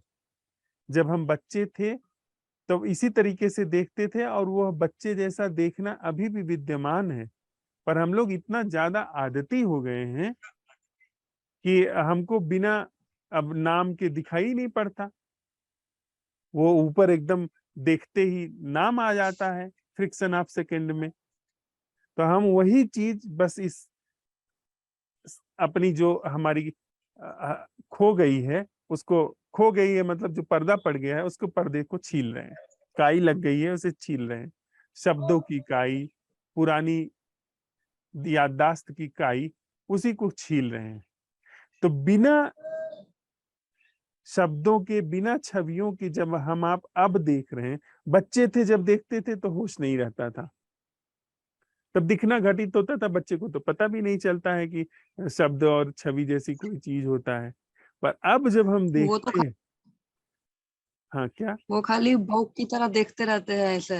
हाँ बाउक की तरह देखते रहते हैं। तो अब जब हम लोग देख रहे हैं, तो क्या हम हमारे अंदर तो एक जागरण है ही ना, होश है, सजग होकर जी के देख रहे हैं। बस ऐसे ही देखने की हम लोग कला सीख रहे हैं, जिसमें बच्चे की तरह सजग होकर के देखा जाता है। और यहाँ पर हम लोग जितनी बातचीत कर रहे हैं, उसमें और कोई बात नहीं हो रही है। बच्चे की तरह ही सजग देखना, बच्चे की ही तरह सजग खुद को देखना, बच्चे की तरह ही सजग होकर के प्रकृति को देखना, और फिर धीरे धीरे फिर भीतर प्रवेश करना, बच्चे की तरह ही सजग होकर के अपने मन को देखना।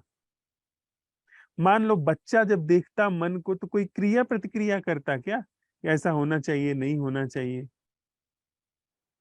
बच्चे की नहीं। तरह, बच्चे की तरह बच्चा बस देखता कि हाँ ऐसा ही, ये विचार चला गया।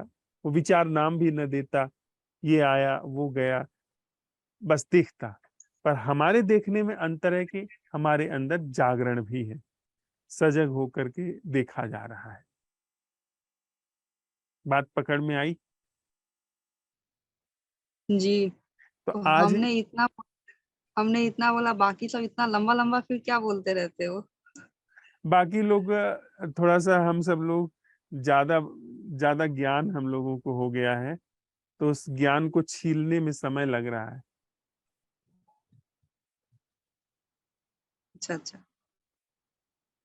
ठीक है, तो तुम अपने जितना जो थोड़ा सा ज्ञान है, उसको छील करके देखने में सक्षम हो रही हो। क्या कहा आपने, फिर से बोलना।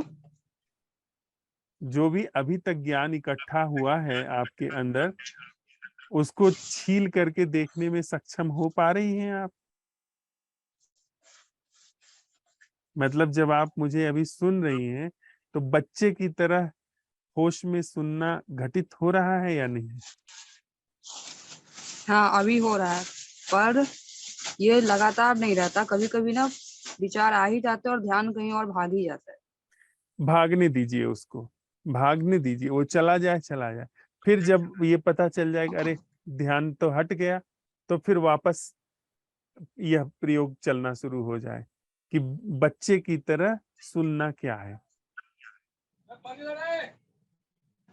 ठीक बा? हाँ हाँ, पर पहले से ना ये ठीक हुआ है, क्योंकि पहले तो हर मिनट मिनट पे भागता था। पहले तो हम झपकी भी ले लेते थे, मतलब 5-10 मिनट के लिए बीच बीच में।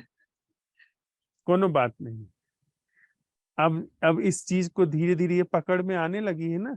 ये बड़े बड़े ऋषि मुनियों हाँ को भी नहीं पकड़ में आती है, बड़े बड़े बुद्धिमान लोगों को भी नहीं पकड़ में आती। तुमको तो हंसी में पकड़ में आ गई यह बात। तो अपने को धन्यवाद दो और कृतज्ञता महसूस करो अपने प्रति कि तुमने अपना सहयोग अच्छा, किया। और थैंक यू गॉड। इस चीज को खूब माजो। माजने का मतलब खूब इस चीज को घटने दो। जागरण में देखना सुनना जितना ये घटेगा उतना ही तुम्हारे अंदर इसको लेकर के सारी काई छटती चली जाएगी। ठीक बा? ठीक बा। करोगी? जी। Thank you Gauri.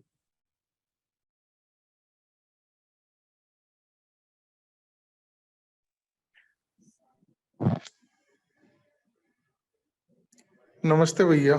नमस्ते नीरज। सभी को नमस्ते। कैसे कल हो आप? शाम ने तो एक एक को एक दिन के लिए ही ड्राइविंग की जरूरत थी। मैं उसको लेके हरियाणा में चला गया था और चार्जर भी नहीं था इसमें, गाड़ी में ना बैटरी थी, तो कल का मैं मिस कर गया। और अभी फिलहाल अंदर बैठा हुआ हूँ और फैन चल रहा है, उसकी आवाज सुनाई दे रही है। और सूरज भी आज 6 बजे जल्दी ही एक तेज उससे निकल गया था और मौसम ठीक है, नॉर्मल है। तो अभी जो कल का जो प्रश्न था कि बनावटी जीवन जो हम जी रहे उसके सापेक्ष खड़ी बनावटी मृत्यु से मुक्त जीवन का प्रश्न उठाया, जैसे कि भैया अभी आपने बात की, अनिल भाई से भी कर रहे थे आप, कि हमारी जो बौद्धिक समझ है ये तो एकदम से यही पकड़ना शुरू करती है। जैसे कि अभी मैं प्रश्न उठाता हूँ या पूरे दिन के अन्वेषण का जितने भी प्रश्न उठाते हैं, तो उसमें क्या होता है प्रश्न उठाने में भैया कि बालवर्त दृष्टि से वस्तु प्रकृति खुद को देखना क्या है। तो कई बार क्या होता है, अभी मुझे आपकी एक वो बात भी ध्यान में आ गई, जब मैं हिमाचल धर्मशाला आपके पास गया था तो आप बताते थे कि जब हवास बेसन में हाथ धोते तो साबुन लगा कर हाथ पूरा ही धो लेते, उसको छोड़ते नहीं है। तो इसमें क्या होता है प्रश्न उठाने की कला में कि कई बार तो मन चाल खेलता है, पूरी तीव्रता से प्रश्न उठाते हैं तो उसमें उत्तर तो आएगा नहीं ये भी पता है, तो वहां स्तंभ हो जाता है एकदम सब कुछ। अब पता नहीं वो जागरण है क्या, लेकिन हाँ एक हो जाता सब, प्रश्न भी और उठाने वाला भी एक क्षण के लिए या कुछ भी लगा लो होता है एक टर्म के लिए। लेकिन हमें जो मुझे जो बाधा कई चीजें जो पकड़ने की, और मेरे साथ तो मैं तो इसका अनुभव करता हूँ कि अनुभव को पकड़ लेना बहुत गहरे उससे कि हाँ मैंने सब कुछ पा लिया अब मैं इसको पाऊंगा, ये भी एक बहुत बड़ी मेरे लिए तो बाधा भी थोड़ी कम होगी आपके साथ जुड़ कर, नहीं तो ये भी बहुत बड़ी बाधा थी। और अब कल भी पूरा पता लगा और पहले भी कि आप बार बार मैं पे कैसे जोर देते हो, क्योंकि एक बात तो मैं तो अनुभव करता हूँ, कुछ भी मिल जाओ ये मन ये मैं ऐसी चीज है, अगर ये बचा रहेगा तो ये सब कुछ उगा देगा 1 मिनट में सब कुछ। आप जो कविता में बता रहे थे कल भी कि सर्जन की और विनाश की इसमें शक्ति इतनी है। और तो पहले तो बौद्धिक क्या उससे पकड़ के ही बैठते कि हाँ मैंने समझ लिया सब कुछ, लेकिन प्रश्न उठाते हैं तो ये सारी चीज घूम फिर के प्रश्न पे जब आती है, तो प्रश्न अगर सही तरह से उठा रहे हैं या तो प्रश्न खत्म कर देता सब कुछ पकड़ना या जोड़ना। अच्छा पूरी उससे अगर उठाया जा रहा है और बौद्धिक समझ से तो पकड़ के बैठते ही कि हाँ मैंने समझ लिया। और एक बात और दिमाग में आ रही थी कि पकड़ कर बैठने की जो ये ललायत है ये बहुत ही गहरी है भैया। और होश का जैसे कि आप बता रहे थे अभी भी कि जैसे कि चलते हैं, चलते चलते एकदम ध्यान आ गया या चिड़िया की आवाज एकदम कान पर पड़ी तो ये पुराना ज्ञान भी एकदम आ गया था कि हाँ इसको सुन। लेकिन जब उसको सुना जाता है एकदम वो पढ़ती है तो एक अचंभित तरीके से पढ़ती है, लेकिन फिर बीच में अपने आप में आ जाता है या कुछ भी ऐसे करने के लिए कई चीज ऐसे ही पता नहीं भैया। और बस यही है अवलोकन अगर देखा जाए तो। ठीक ही कह रहे हो भाई, ठीक ही कह रहे हो। हमारा मन इन सारी चीजों पर कब्जा जमाना चाहता है, जिन पर उसका कोई वश कभी चल ही नहीं सकता, उस पर कब्जा जमाना चाहता है। जागरण पर भी कब्जा जमाना चाहता है। इससे बहुत सावधान रहना। जिस क्षण भी यह मूढ़ता जगह ले गई कि अब मैं नैसर्गिक रूप से जागृत होने में सक्षम हूं, नैसर्गिक जागरण पर एक मोटी दीवार खड़ी हो गई। ये ऐसे ही है जैसे मेरे चेहरे पर भोर के सूरज की किरण पड़ रही है और मैं यह समझूं कि भोर के सूरज की किरण को अब मैंने हमेशा के लिए जब्त कर लिया। नहीं, हो ही नहीं सकता। जब भोर की किरण के सामने मैं होऊंगा तो होऊंगा। इस किरण पर मैं कब्जा नहीं जमा सकता। कब्जा जमाने में ही ये सरक गई। आकाश पर मैं कब्जा नहीं जमा सकता हूँ। आकाश मुझसे विराट है। मेरे हाथों की इतनी सीमा है, इससे अनंत रूप से विराट है यह आकाश। इस पर कब्जा नहीं जमाया जा सकता। तो नैसर्गिक जागरण पर कब्जा नहीं जमाया जा सकता। हाँ, नैसर्गिक जागरण में मिटा जा सकता है। नैसर्गिक जागरण में घुल करके अपने अस्तित्व को समाप्त किया जा सकता है, पर नैसर्गिक जागरण पर कब्जा नहीं जमाया जा सकता है। तो जो भी व्यक्ति यह कहना शुरू करे कि वह जागृत होने में सक्षम है, समझिए उसने अभी कभी जागरण को कुछ समझा ही नहीं।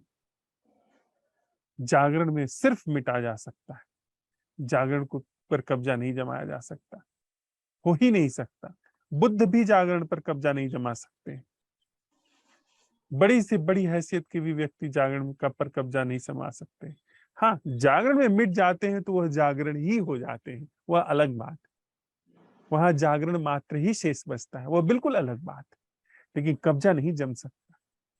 इसलिए यह चीज हमेशा ताजी है, हमेशा जीवंत है। यह मन के क्षेत्र में आती ही नहीं। तो अच्छा ही है तुम सावधान हो इसके प्रति कि मन ऐसे आता है और कहता है, तो उसके प्रति तुम सजग हो जाते हो, जागरूक हो जाते हो कि नहीं, ये तो फिर झांसा देने लगा, और जागरण जगह लेता चला जाता है। जागरण को जगह लेते चलो भाई, अपने आप सब घटित होता चला जाएगा। अपने से आप सब सुधर, जो असम्यक है वो सम्यक होता चला जाएगा। जी भैया, धन्यवाद। धन्यवाद Neeraj.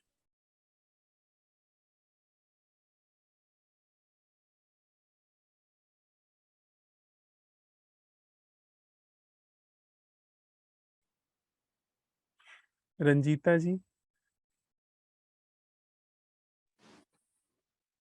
Good morning. Good morning.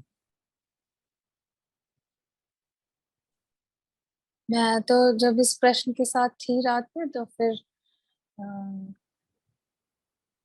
मैंने मेरे दिमाग में पहली चीज वो दोनों सेग्रीगेट हो गई, दो दो डिवीजन बन गए।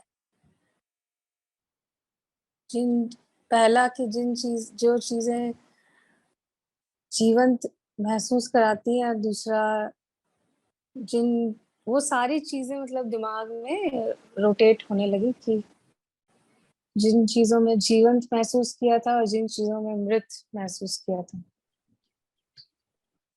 और फिर मैं देखा कि मैं उस हिसाब से रिएक्ट भी करने लगी तुरंत। तो मैंने कहा अभी तो इस रिएक्शन की कोई ऐसी जरूरत भी नहीं है, और बाल वृद्ध दृष्टि से देखते हैं। तो वो अपने आप ही बाल वृद्ध दृष्टि जैसे ही आई, तो 5-6 लोगों को जो जिनको मैं मैसेजेस करती हूँ या फिर बात करती थी, तो मैंने तुरंत उसको किया और प्रश्न के साथ ही सो गए। और सुबह इट्स फ्रेश, न्यू। यही अवलोकन है मेरा। ये दो समझ हुई, इस पर थोड़ा प्रकाश डालिए। दो समझ नहीं हुई, मतलब दो पार्ट में डिवाइड हो गई। जो एक्सपीरियंसेस थे लाइफ के, जीवन और मृत्यु शब्द से जो यादें जुड़ी हुई है ना, जो मेमोरीज हैं जीवन के बारे में और मृत होने के बारे में, बहुत सारी मेमोरीज हैं। क्योंकि मैं तो बहुत बार मैंने ये सपना देखा है, आपसे मिलने से पहले भी, बातचीत से पहले भी, सोते समय जब मैं सो गई हूँ तो मैंने बहुत बार ये भी सपना देखा है कि I am carrying my own dead body. और मैं इतना घबरा गई हूँ उस चीज को देखकर कि मैं आपको बता ही नहीं सकती। मैं कई बार कई रातें नहीं सो पाती थी वो सपना जब आ जाता था तो, कि ये क्या हो गया। मैं मतलब मैं अपनी ही देख रही हूँ, मैंने अपने आप को देखा है बिल्कुल सपने में बहुत बार। और उस समय कोई भी नहीं होता है आसपास, and I see myself lying on floor dead. And तो ये वाला सपना जो मुझे आता था, अभी भी आ जाता है बहुत बार, कई बार। और तो वही मैं आपको बता रही हूँ कि जो, और फिर वो इसलिए बहुत सारी मेमोरीज जुड़ी हुई है। जैसे मृत्यु से ये मेमोरी, इस सपने की मेमोरी जुड़ी हुई है, बहुत सारी फीलिंग्स की मेमोरी जुड़ी हुई है। उसी तरह जब आप जीवन महसूस करते थे जिन चीजों में, उनकी मेमोरीज जुड़ी हुई हैं, वो आ गई दिमाग में। तो जिन, जैसे वो उनका नाम अनिल जी कह रहे थे कि वो जीवंत वाली जो मेमोरी थी उसके हिसाब से ना रिएक्शन होने लगा, एक्शन हुआ ये मेरे दिमाग में कि इन चीजों से मुझे जीवंतता महसूस होती है। और फिर मैं उसके हिसाब से रिएक्ट करने लगी, लेकिन वो रिएक्शन मुझे तुरंत दिख गया कि ये जो मैंने रिएक्शन किया, ये इस एक्शन का नतीजा था। जो मैंने इस स्टेट ऑफ माइंड में, ये इस मेमोरी में अपने आप को जीवंत समझा था, उसका रिएक्शन। बिल्कुल। तो इसका तो मतलब यही ये, हुआ। इसका अर्थ ये हुआ, स्पष्ट हुआ हमारे अवलोकन में कि स्मृति मात्र ही डेड है, चाहे वो पुरानी हो नई हो, वह मृत ही है। याददाश्त से आती हाँ हुई समझ, सारी समझ मृत है। और हाँ, उस, तभी वो रिएक्शन, कई लोग मतलब जैसे रिएक्शन होते होते वही रुक गया, हाँ क्योंकि वो रिएक्शन का कोई आज के डेट में उस रिएक्शन का कोई मतलब ही नहीं। बिल्कुल। तो और ये जो कार्यशाला है इसने मुझे हेल्प किया इसमें, so I am really grateful for that कि आई कुड सी कि मैं कहाँ पे बेमतलब में रिएक्ट कर रही हूँ। सारे रिएक्शन रंजीता वह मृत है, सारे रिएक्शंस, सारी प्रतिक्रियाएं, हम्म। सारे क्षोभ वह मृत है। और जो जीवंत है, वस्तुतः वह कोई समझ ही नहीं है। अब आप देखो, ये सूरज, ये चांद, ये पहाड़, ये बादल, ये आकाश, ये वृक्ष, ये चारों तरफ पंछियों के गीत, ये किसी समझ से निर्मित हुए हैं? इसमें जैसे हमारे अंदर सोच विचार काम करता है ना, कि हमारे अंदर स्मृति है, फिर उस स्मृति से यह सोच विचार पैदा हो रहा है। क्या ऐसी ही प्रक्रिया से ये सारे वृक्ष, पहाड़, नदियां पैदा हुए हैं? क्या ऐसी ही समझ से यह शरीर है, या आपका शरीर है? बिल्कुल नहीं। यह सारी चीजें जागरण मात्र पर घटी हुई है, और बड़े ही कुशल सृजनात्मक जीवंत तरीके से घट रही है। जितनी जितना अनुशासन, जितनी व्यवस्था सूरज के उगने में है, वैसी व्यवस्था कहीं भी आप सोच समझ करके बिठा सकते हैं? नहीं बिठा सकते। और इस व्यवस्था में सोच समझ है ही नहीं। हम लोग समझते हैं कि सोच समझ करके हमने अपने जीवन में व्यवस्था बिठा ली है, और सोच समझ के और व्यवस्था बिठा लेंगे, सोच समझ करके हम अहंकार से मुक्त हो जाएंगे। कभी नहीं हो सकता, कभी नहीं हुआ है। असल चीज है जागरण मात्र। जागरण मात्र में, वो भी नैसर्गिक जागरण मात्र, नैसर्गिक जागरण मात्र में सारी चीजें वैसे ही व्यवस्थित पाई जाती हैं जैसे यह सूरज व्यवस्थित है। ये पहाड़, ये अभी ऊपर से उड़ करके जाता हुआ तोता, उसका गाना, वह सब व्यवस्थित है, बिना सोच विचार के, जागरण मात्र की उपस्थिति में। और बड़े ही सृजनात्मक रूप से यहाँ सब उत्सव चल रहा है। तो जागरण मात्र जीवन में अगर उतरता है, अपने आप सारी चीजें व्यवस्थित होती चली जाती हैं। यही तो महासूत्र है। हाँ, सुविधा का जो क्षेत्र है, वह क्षेत्र जागरण मात्र से नहीं ठीक हो सकता। जागरण मात्र से कोई सिर्फ अभी गौतम बुद्ध आकर के बैठ जाए, उनको मोबाइल पकड़ने का शऊर नहीं होगा, उनको ये कंप्यूटर के कीबोर्ड समझ में नहीं आएंगे। बिल्कुल सही बात है, नहीं आएंगे।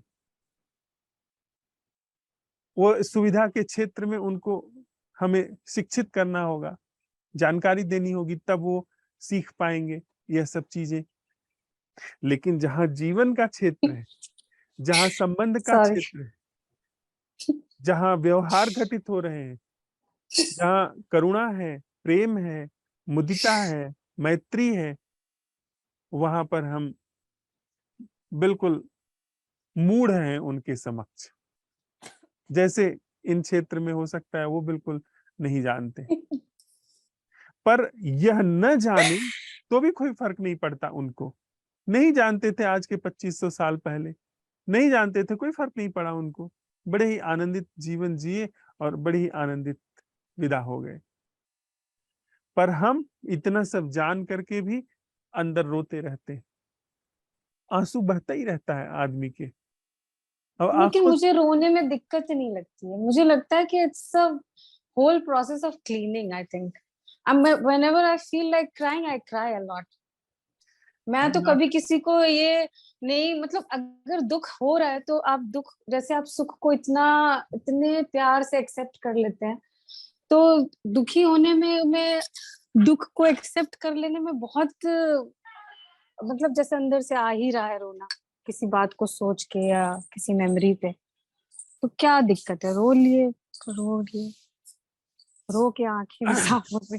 रंजीता जी, रोने का यहाँ पर जो संदर्भ लिया गया है, वह भ्रामक जीवन शैली के जीने को लेकर के हमने संदर्भ लिया। मजे से भ्रामक रोइए, जीवन रोने में शैली। रोने में कोई बुराई नहीं है।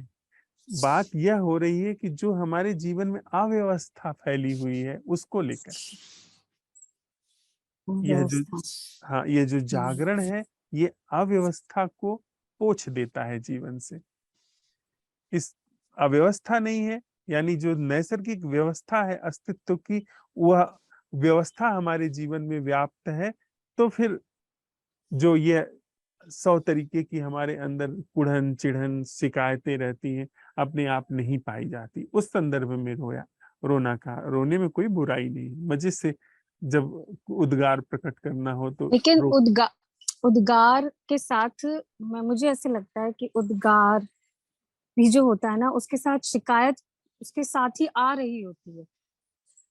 मुझे ऐसे लगता है, I am really sorry to interrupt, लेकिन जो नैसर्गिक तौर से अहो भाव, धन्यता का भाव आ जाए, तो जब हम नैसर्गिकता की ही बात कर रहे हैं कि नेचुरल वे में कैसे चीजें आए, तो वो शिकायत भी तो नेचुरली आ जाती है। और जब मुझे कभी कभी ये लगता है कि जब मेरे अंदर धन्यता का भाव आता है किसी के प्रति, तो मुझे अचानक से ये समझ आने लगती है कि अभी कुछ टाइम बाद इसके साथ आ ही रही होगी शिकायत। वो जो धन्यता का भाव है, वो शिकायत के विपरीत वाला भाव है। वही तो हम लोगों ने आयोजित किया है, उसको हम लोग धन्यवाद का भाव नहीं कह रहे हैं। वह नहीं, वह तो बड़ा आर्टिफिशियल है। वह भाव लेकिन नहीं। जब आता है धन्यता का भाव, जब आता है तो वो नैसर्गिक लगता ही है। हाँ, झांसा हम लोगों ने दिया हुआ है ना, इसलिए वो बड़ा ही देखिए ना, हम किसी को देख के मुस्कुरा देते हैं, ये झांसा है, अंदर कोई खुशी नहीं होती किसी को देख करके। ऐसा नहीं है सर। बहुत बार होती है। नहीं, औपचारिकता जो हमारे जीवन में फैली हुई है, हम आप देखें ना, हम सब बच्चों को सिखाते हैं कि बेटा बड़ों को देख करके नमस्ते करो, और वास्तव में क्या उस बच्चे के अंदर कोई नमस्ते जैसी चीज है? कोई ऐसे उसके प्रति एक बड़े के प्रति एक सम्मान का भाव, आदर का भाव है, या हम उसको एक यांत्रिकता सिखा रहे हैं? यांत्रिकता सिखाने के पीछे जो कारण है, क्योंकि मैं 2 बच्चे हैं ही मेरे, तो वो कई बार जब लगता है कि अ, देखिए मुझे ऐसे लगता है कि ये दुनिया सिखाई देती है बड़े होते-होते कि क्या सही, क्या गलत। तो एज़ अ पेरेंट तो थोड़ा-सा सिखाना पड़ जाता है। हमने क्या सिखाया? हमने पाखंड। ये सिखाया कि आपसे कोई बड़ा अगर आपको दिखता है, तो आप उसको आदर दीजिए, प्रणाम दीजिए, क्योंकि वो मान लीजिए कि लाख बुरा इंसान हो, लेकिन उसके अंदर कोई ऐसी चीज़ होगी ज़रूर, जो कि सीखने लायक होगी, या उसने वो अपने जीवन में यहाँ तक आया है, तो उसने कुछ तो ऐसा किया होगा। जब आप किसी से मिलते हैं या किसी को देखकर, मतलब मैं बच्चों के सिखाने की बात कर रही हूँ, बीइंग अ पेरेंट, कि जब आप किसी को मिलते हैं, तो आप एक तरीके से शायद उस इंसान के अंदर जो भगवत्ता की बात करते हैं, बस उसी को प्रणाम कर दीजिए, अगर इसको सिखाने में ही जा रहे हैं तो। पर भगवत्ता की पहचान तो मुझे होनी चाहिए ना। भगवत्ता की पहचान मुझे लगता है समय या तो बहुत सारे बच्चों को तो होती है। जैसे मैंने अभी जब से ये बच्चों वाला सेशन शुरू हुआ है, आई कांट बिलीव कि मुझे इतने बच्चे दिखाई दे रहे हैं चारों तरफ, और मैंने एक बच्चे को देखा कि वो अभी 2 साल से कम का ही है, मेरी सोसाइटी में ही रहता है। वो उसको तो उसकी माँ कुछ भी नहीं सिखाती है, मतलब मैंने ऐसे ही, मैं उनको जानती हूँ बहुत दिनों से, वो उससे बात भी नहीं करती, वो उसको गार्डन में ऐसे छोड़ देती हैं। लेकिन उसके अंदर कुछ ऐसा है कि वो कुछ लोगों जैसे मेरे पास आ जाएगा आराम से, 2-3 लेडीज के पास तो वो जाता ही नहीं है, अपने से ही नहीं जाता है। उसको सिखा कोई नहीं रहा है, लेकिन वो अपने से ही नहीं जाता।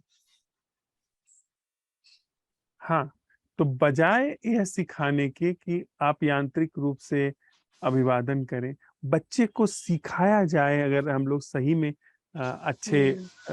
कुशल शिक्षक हों, कुशल माता-पिता हों, तो ये सिखाएं कि कैसे उसके अंदर संवेदना विकसित हो, जीवंतता विकसित हो, कैसे ऐसा व्यवहार करें कि बच्चा सहज रूप से प्रेमपूर्ण हो हमारे प्रति। हुँ, हुँ, हुँ, हुँ, हुँ। तो फिर उस क्रम में अगर आदर सम्मान का भाव आ रहा है, तो वो बिल्कुल अलग बात है। फिर ये यांत्रिकता नहीं, फिर बहुत सारा हमारे अंदर जो पाखंड चल पड़ता है, और वयस्क होते होते हम लोग एक यांत्रिक जीवन, बनावटी जीवन जीने लगते हैं, असल जीवन ही खिसक जाता है, वह बात नहीं आती है फिर। तो हुँ, हम लोग उस बिंदु पर आए जिस पर हम लोग चर्चा कर रहे हैं हुँ, कि शिकायत का भाव आने से पहले कहीं न कहीं हमारी अपेक्षा रही होती है। पहले हम अपेक्षा करते हैं, फिर वह अपेक्षा पूरी नहीं होती है, तो शिकायत का भाव आता है। ऐसे ही तो हमारे जीवन का ताना-बाना बुना है, शिकायत और अपेक्षा। फिर कुछ लेकिन अच्छा वो हो। अपेक्षा भी, sorry to interrupt again, but वो अपेक्षा या एक्सपेक्टेशन भी अगर आती है, ठीक है?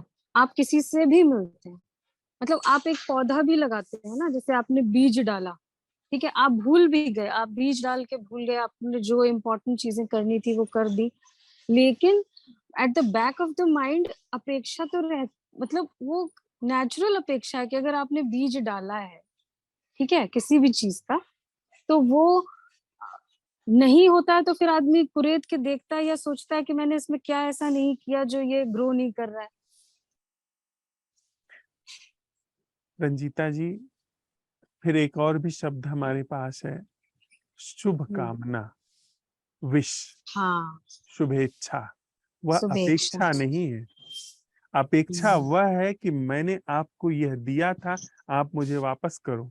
या प्रेम की किसी से अपेक्षा करना, परवाह की किसी से अपेक्षा करना, यह सारी जो हमारी बुनावट है और बनावट है, यह हमारे जीवन को विषाक्त करती है। यह कहीं न कहीं इस तरफ संकेत करती है कि हमारे जीवन में खोखलापन है और हम दूसरे से केयर चाहते हैं। दूसरे का ध्यान अपनी ओर आकर्षित रखना चाहते हैं। दूसरे से ये भी हाँ, that I Ranjita agree. Let me complete okay. Please. दूसरे से हम अपेक्षा इस बात के लिए कर रहे हैं कि वो हमें दुलार दे, वो हमारे आसपास घूमे। यह क्या ये संकेत नहीं करता है कि हमारे अंदर खोखलापन है? और अगर इस चीज को हम दूसरे से भरना चाहते हैं तो हम अपने जीवन की बागडोर दूसरे के हाथ में दे रहे हैं और दूसरा कभी भी पलट जाएगा, हम लोग फिर रिक्त पड़ जाएंगे। तो बजाय उस तरफ आगे बढ़ने के, हम लोग अपने जीवन को ही क्यों नहीं समझते हैं जो कि खोखला है, जो कि दीन और हीन है।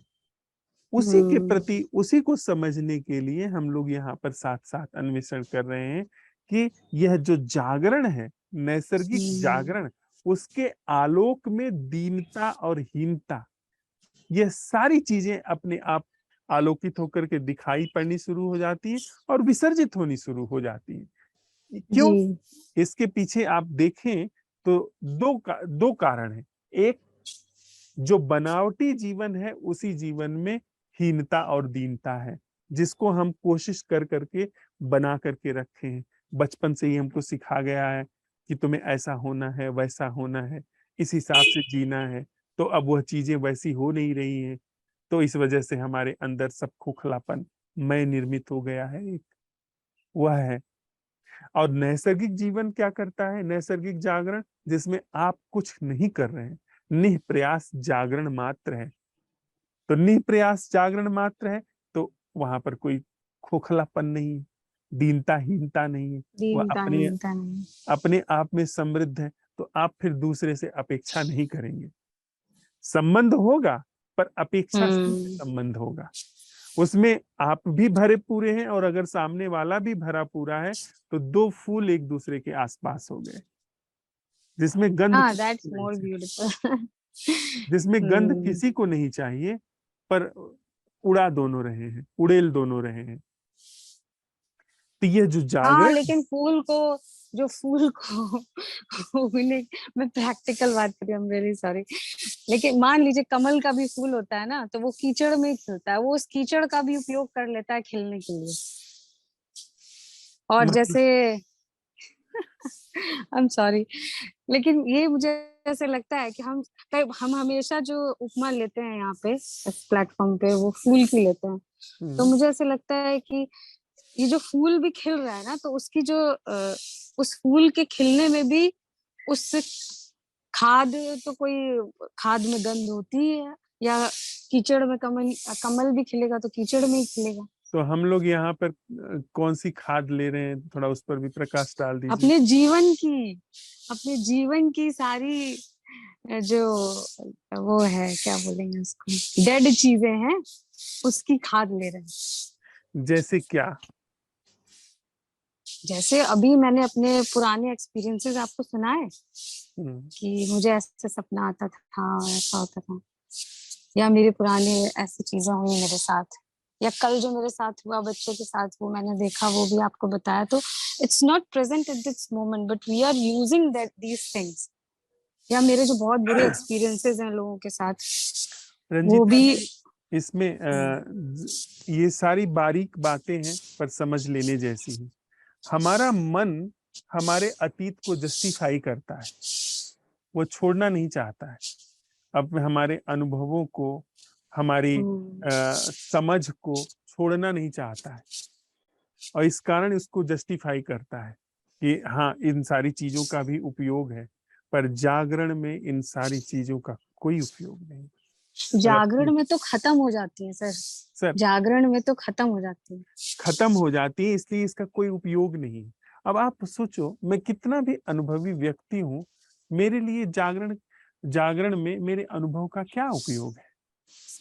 ये ऐसा फूल है जो कीचड़ में नहीं उगता, जिसके लिए कीचड़ की कोई आवश्यकता नहीं। कहने वाले कहते हैं कि दिया बले अगम का, बिन बाती बिन तेल। यहाँ पर अगर यहाँ पर जो दिया उगा है, यहाँ पर जो दिया जल रहा है, वो बिना बाती के और बिना तेल के और बिना धुएं के जल रहा है। तो इसमें हम लोग अतीत का कुछ भी जस्टिफाई नहीं कर सकते कि अतीत की यह चीज थी जिसके कारण से मुझे यह बोध हुआ।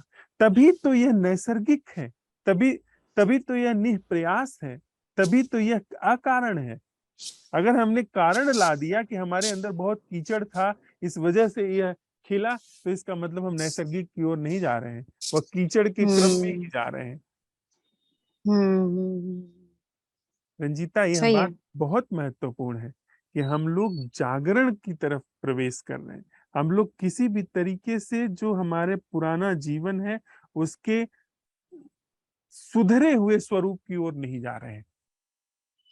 सुधार तो हमारे हाथ में है ही नहीं, हाँ, मुझे ऐसा लगता है, क्योंकि नहीं, हमने बहुत सुधार जो किया हुआ है। सुधार नहीं, ऐसा नहीं, मतलब मैं अपनी बात कर रही हूँ कि हाँ, मुझे सुधार के लिए, सुधार या बिगड़ने की कोई गुंजाइश ही नहीं रहती है मेरे पास। या तो सुधरने या बिगड़ने की कोई गुंजाइश ही नहीं है, वो जो है वो है। यानी जागरण अगर है तो एक अस्तित्वगत व्यवस्था है, और अगर जागरण नहीं है तो कोई क्रमिक सुधार हो रहा है, तो वो धोखा है। Thank you Ranjita. Thank you. Tarun भाई। नमस्कार सर, सभी को नमस्कार। नमस्ते भाई, कैसी तबीयत है आपकी? तबीयत सर बेहतर है, बहुत बेहतर है। हम आप दोनों लोग छत पे बैठे हैं। हाँ बिल्कुल सर, ठंडी हवा आ रही है और बहुत मतलब खुला मौसम है आज। बादल मतलब बादलों की सिर्फ रेखाएं है, आसमान खुला है, इनफैक्ट चांद भी दिख रहा है। पक्षियों की आवाजें आ रही है। अभी थोड़ी देर पहले वो कचरे उठाने वाले लोग गाड़ी आई थी तो उसकी भी आवाज चल रही थी। अच्छा मतलब अच्छा महसूस हो रहा है। और शायद वो कल के प्रश्न की वजह से या पता नहीं किस वजह से, पर कल का प्रश्न सर ना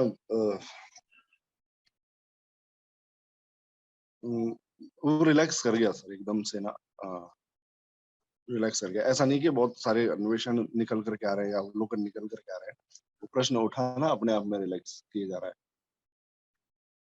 कारण के पीछे जाने की कोशिश करी तो फिर ऐसा लगने लग गया कि जैसे हम लोग कोई एग्जाम में बैठे हैं तो कोई टफ क्वेश्चन आ गया है तो हमको एक वो विचलन रहता है, और कोई बहुत ज्यादा टफ क्वेश्चन आ गया है जिसका हम कुछ कर नहीं सकते, वो फिर रिलैक्स छोड़ जाता है। भैया इसका मैं कुछ कर नहीं सकता हूँ, यहाँ से अब इससे अब आप फ्री। तो वो उस तरह का था। बहुत अच्छी नींद आई और उठा भी बहुत फ्रेश सा था। तो ये ऐसा ही ऐसा कुछ लगा सर बस। थैंक यू तरुण भाई।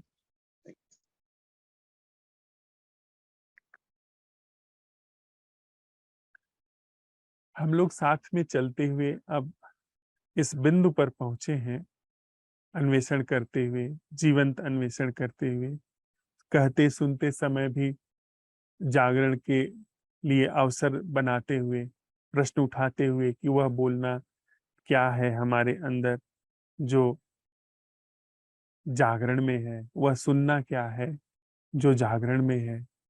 इन सब पर प्रयोग करते हुए हम लोग इस बिंदु पर आए हैं कि वैचारिक समझ चाहे जितनी ही कुशलता से हमारे जीवन में रखी गई हो, उसका कोई मोल नहीं, वह हमें मुक्त नहीं करती।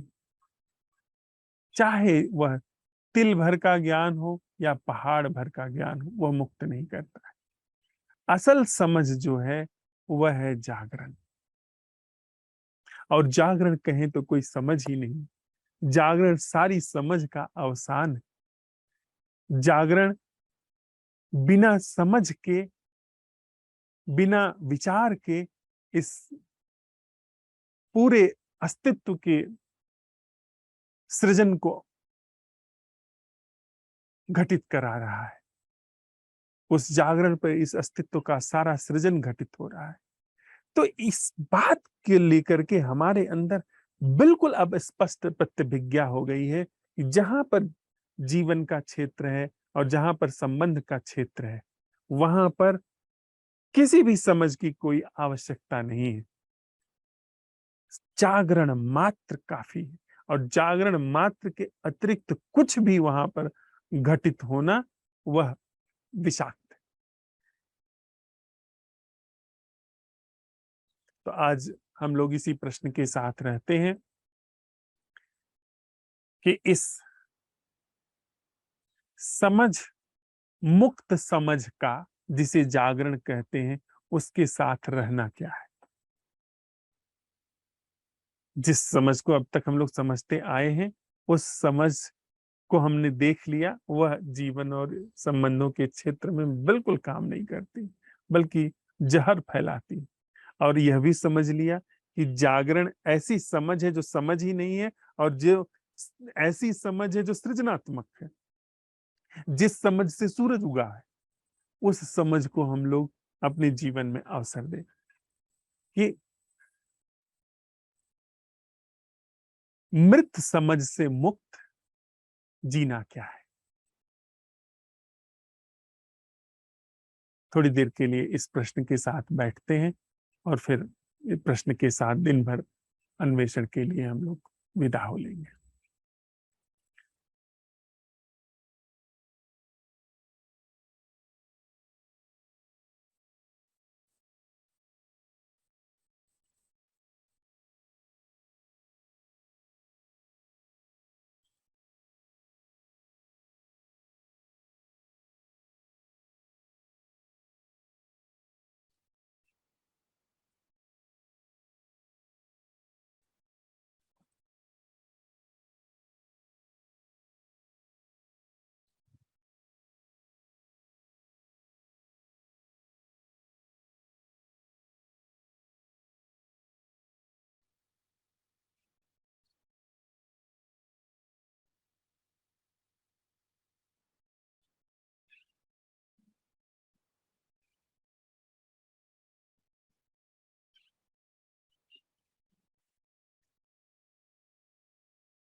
निर्जीव समझ से मुक्त जीना क्या है।